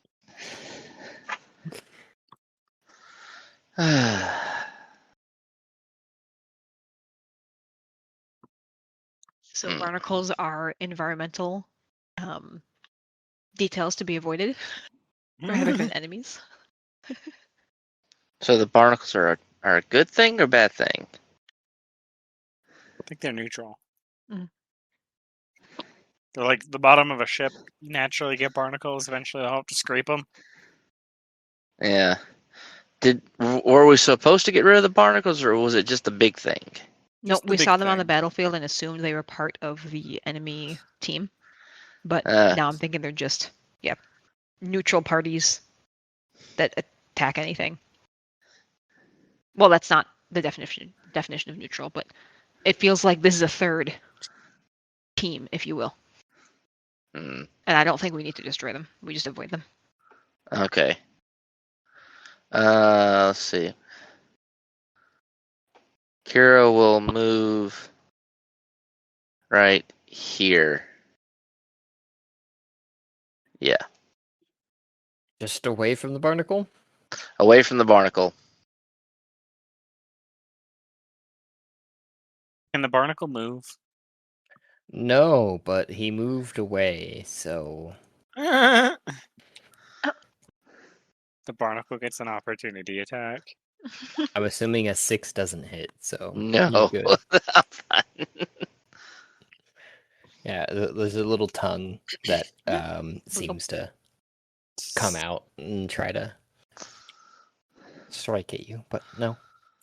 Alright, gang. How do we want to handle this creature when it comes back in 30 seconds? Obviously, a bunch of readied actions. Yeah. There's Roll at the top of the turn order with Yeah. Nimue on deck. I I'll feel be putting like my Well, cloud. at this point, like, if we're not engaging with the barnacle, we're waiting, right, until this thing comes back. Mhm. So we can just say what we're doing instead of running through 8 turns Well, of there's combat. there's the last shadow creature. Oh, Got it. I Sorry. thought Mei Uh, went Yeah, pew I thought pew I to tied it. in the guiding bolt. Oh, it is. It is. I just did. Oh. I forgot to exit. I apologize. Got it. I went back to the turn order just now. There is nothing there. So Yeah. So then we're essentially sitting until or chatting until we decide what to do about this next part. I mean, all I can do is what I did before, was smack it with my staff and put my cloud on the back half of it. I'll put my cloud only on the back half so that people can still approach it from the front half and not Sure. be impacted by the cloud. I'm gonna ready 2 attacks, or my attack action, with L's Knuckle Dusters, because that will do some extreme damage. Would anyone like guidance on them in the meantime? Oh, it's feel like- concentration. Just a second. Yeah, but your class ability is not. Yeah. I'm just seeing if there's anything else I want concentration for. Got it.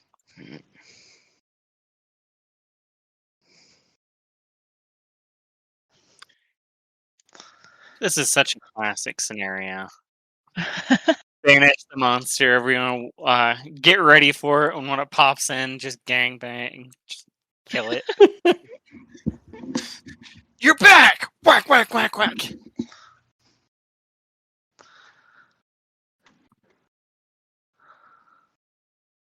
if everyone can agree to whack it, I mean, that's really the extent Unless- of our options, right?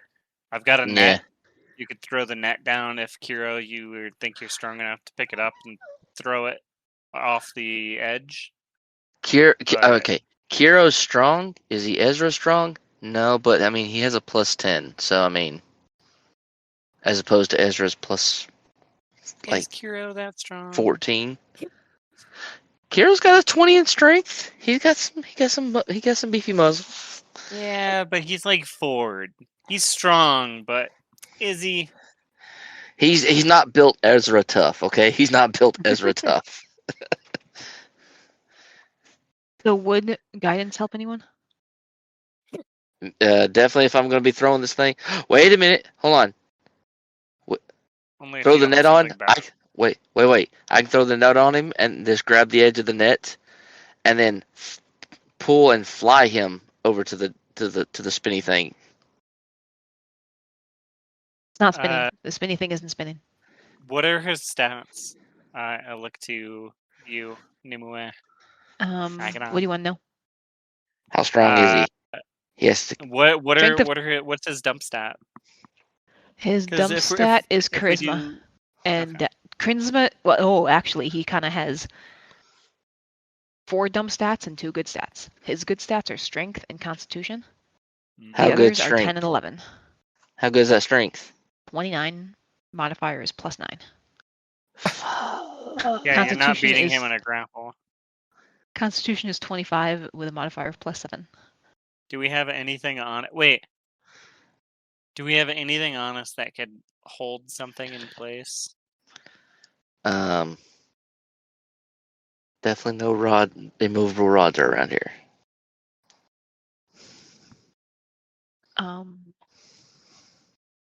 Yeah, I think we're just down to beating the fuck out of it. Mhm.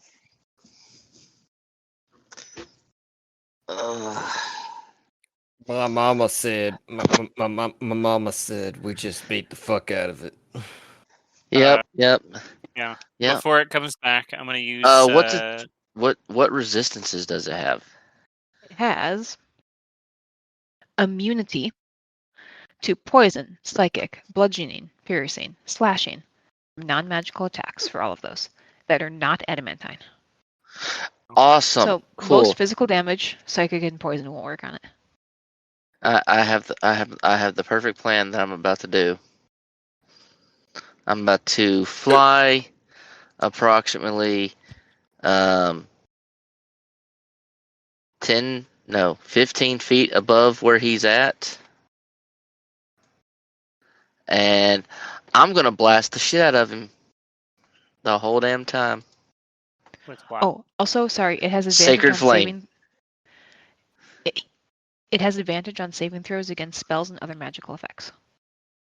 Also, apparently 3 times per day, if it fails a saving throw, it can choose to succeed instead. I'm gonna look at Aghanon. Do you have any range, Nimue? Nimue? Yes. Spells though, That's fine. Is it something you can repeat? not very often. I mean, I have some weak Cantrips? cantrips. Um, I Let's see, walk over it's to you and I look at I look at Kiro. You could fly, right? yep. All right. This thing can't fly. You fly in the air, attack it from range. I will cast fly on myself, and I will pick Nimue up. We will also fly. It cannot get us, and we shall just shoot it to death. wait. Looks like my only cantrip is that has range is poison spray, and it's immune to poison. Just a second. Make a spell attack. Yeah, that's poison damage. That's not gonna work. Let's see for spells. I have. In this time period, I'm gonna cast Sanctuary on Nimue. That's gonna drop the minute she casts a spell or an attack. No, it's me casting Sanctuary. But read Sanctuary. The spell ends if you make an attack. That's fudge. I have Bane. Ooh, Bane. I can make him subtract. We could call it right here with Yep. I mean, Let's do it. The cheesiest thing is we fly and we just ping it until it dies. Yeah. Right? This thing can't fly, correct, Josh? Not to your knowledge. Yeah, well. Now it does. That just means that I have 2 weeks to figure out how to make it fly.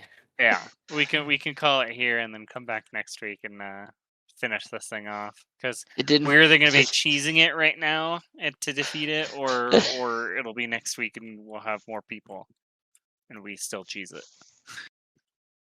So my ranged spells, I have very limited slots that it is not immune to. I have basically Moonbeam and Call Lightning. Moonbeam. I mean, those are excellent spells. Those are okay. Call Lightning. But I can only cast. I can only cast Moonbeam 3 times, and it's a Constitution saving throw, which it's really good at. It's probably gonna save. And what about Call Lightning's dex? I can only cast that 3 times. That's a dex save. But they're concentration spells, right? So you cast them and you get to reuse it every turn for the duration. Yep. So Call Lightning is every turn you're calling down lightning without casting it again. Yeah, but I only have 3 spell slots of that level. No. As long as you hold concentration on that spell, you don't have to use any other spell slots. You just literally hold concentration and zap it. Yeah. Oh, yeah. That's cool. Yeah. You hold concentration on the spell, and then every turn you just use your action to re-summon the thing. It doesn't cost extra magic. It's just sweet. Okay. Yeah. I rarely play spellcaster, so that's cool. You know what? No I got Sacred Flame, so I can just sit here and just spam that. What do you got, Ron? Eldritch Blast. We got some. We could probably maybe a couple rounds. We could take it out tonight if you want. For that, Admiral Mime would have to drop Banishment. Yeah, so she has to come back next week if that's how we're playing it. I'm gonna fucking abuse that shit so hard. I'm gonna find a way to fucking abuse that. I need to create several throwaway characters, Josh. That are they're all named Banishment. Hi, wait. Simulacrum can cast Banishment. Okay. Well, no, because I would still be playing. Yeah. Okay. We'll figure this out. Okay. Yeah, it is a very powerful fucking spell. I know that much. I've told you before of how I The, feel the, about it. It is well, the okay. bane of The my thi- existence as a DM. Well, So you can't. Well, banishment? here's the thing. Yeah. That executioner you forgot again has legendary resistance. well, I'm aware of that, but it only has fucking 3 of them, and why is it gonna use that on a level fucking 3 spell? On banishment? Yeah, it's gonna come back. It's still gonna have 500 fucking hit points. Sure. Yeah. I mean, sure. Now, Ashima spinning off his legendary resistances not to have his hands of Ezra on him. That made a lot of sense. Yeah, you were going, you were gonna yeet him off of the fucking ship. So yeah, Hell yes, I was. He was about to go yeet, Yeet. and Ezra was going to hold on to him for that whole yeeting ride, and utilize that one thing I still have that says, "Hey, I get back up." Wait, no, I don't have it anymore because I did the cool man explosion walk away with Franklin. See, this is why Franklin. That's why the other week I immediately bought Dimensional Shackles, because right now, banishment is his absolute his weakest thing. He's not native to Tareth, so if he gets banished for a minute, he would just be out of the game. I know. Wait a minute. We got to get him grappled by Ezra, banish Ezra But and him. Ezra will come back. just because you guys Ezra's made it Tarth. this far too, I don't know how that works. I will allude to the fact that I felt bad enough about how the last session of the campaign ended, and am coming up with a way that Ezra will poop out the jar of Ashima's sword, because After we you try to guys calm Ezra, defeated after you calm Ezra, but you guys defeated the assassins, so yeah, those assassins were not fun. Those guys were No. not fun at all. If you Yeah. had 2 assassins, you would have gotten away with it. I did have 2 motherfucking assassins. I killed if one. If you had more assassins. Just Right. had more. I'm Ezra dipping just out, but eats them. just so you know, Nimue and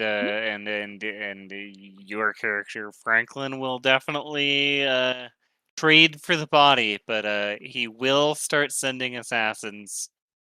We haven't had time to figure out how to get a new body for that guy. It's gonna take some time. Yeah, I've kind of warded his body up to the Yeah. I the don't nines. understand how that works still, because Yeah. that's a 10-minute spell, right? No. So he gave Mowok a ring of mind shielding. Mind shielding, a ring of scrying. You can't scry him. You can't get in his mind. He is warded to the nines right now. And then on top of that, Mowok has just decided to fuck off into what was previously known as the PNC's territory for a minute. Yep. To try and figure out. I lost him. Yeah, he What? just.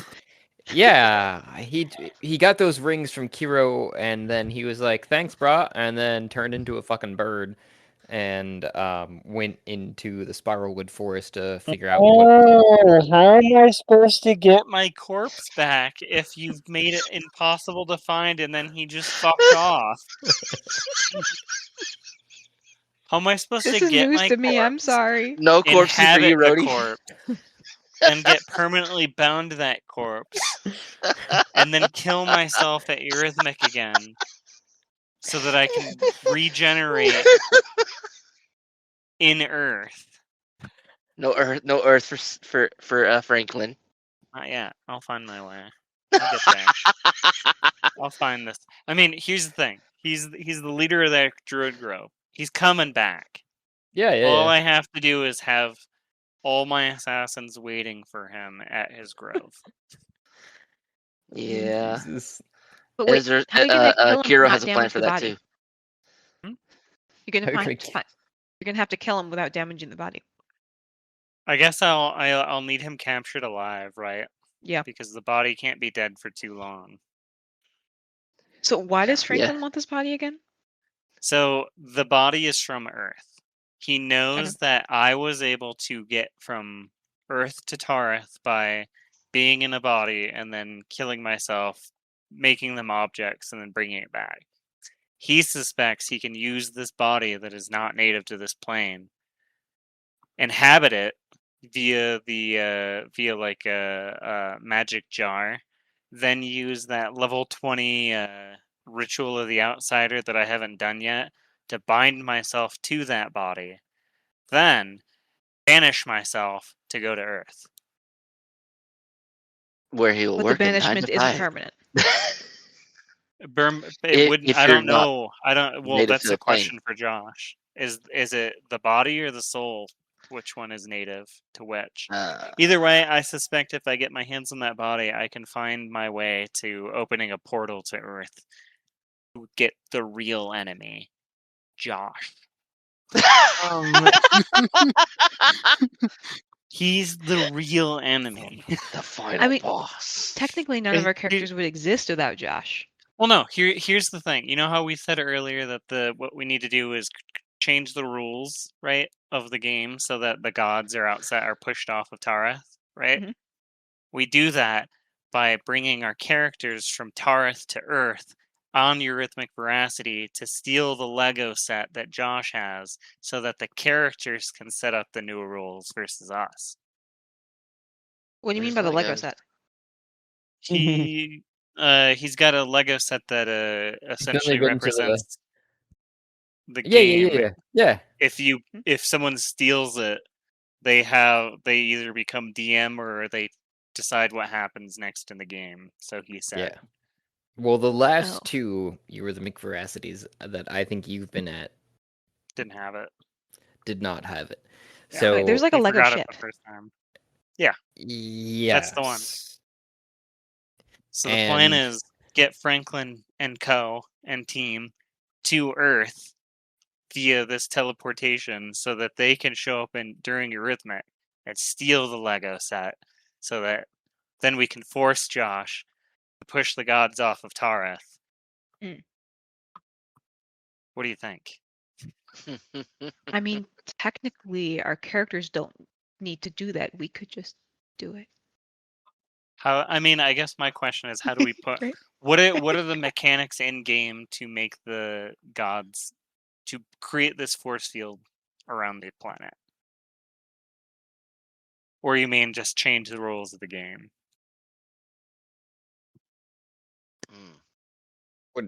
I mean, I don't understand the question exactly. What do you mean what are the mechanics to do that? Because you have done that. It's meta knowledge, so to say, in the sense that like you No, the meta I'm talking about us trying to push the gods off of Tareth. Like creating a force field bubble to keep, the bad gods off of the planet. I don't In know game, we if- don't have a mechanic to do that. Right, and But in the grander, wider scheme of the game, if our characters can get the Lego set, we can. Or we let one of our characters into godhood and get those powers and be able to create a bubble like that because we make it innate to that character's powers. Possibly. Yeah. Like, All right. away. Possibly. I gotta jump. All right. Have a good one. Later, guys. Good night. Yeah. Night, guys. Bye, Craig. Bye. A grand and wonderful thank you for those who took the time and made it here, to the end of the episode, where I know sometimes we are long-winded and others we are just dead silent. I don't know what to tell you. This is raw here, folks. Please remember to like and subscribe, and you can help support us just by listening. But you can also provide even more support, if you like, by going to Anchor FM page and following the support link there. If you do so, I will personally work in an NPC or an idea, whatever you'd like to hear played out, If you want, you can get a hold of us through one of our many options, including voice messages on Anchor FM, or DM to our Twitter, or any other social media that you can find us, YouTube, etc. You can share your ideas, otherwise listen for the shout out and thank you for making it through.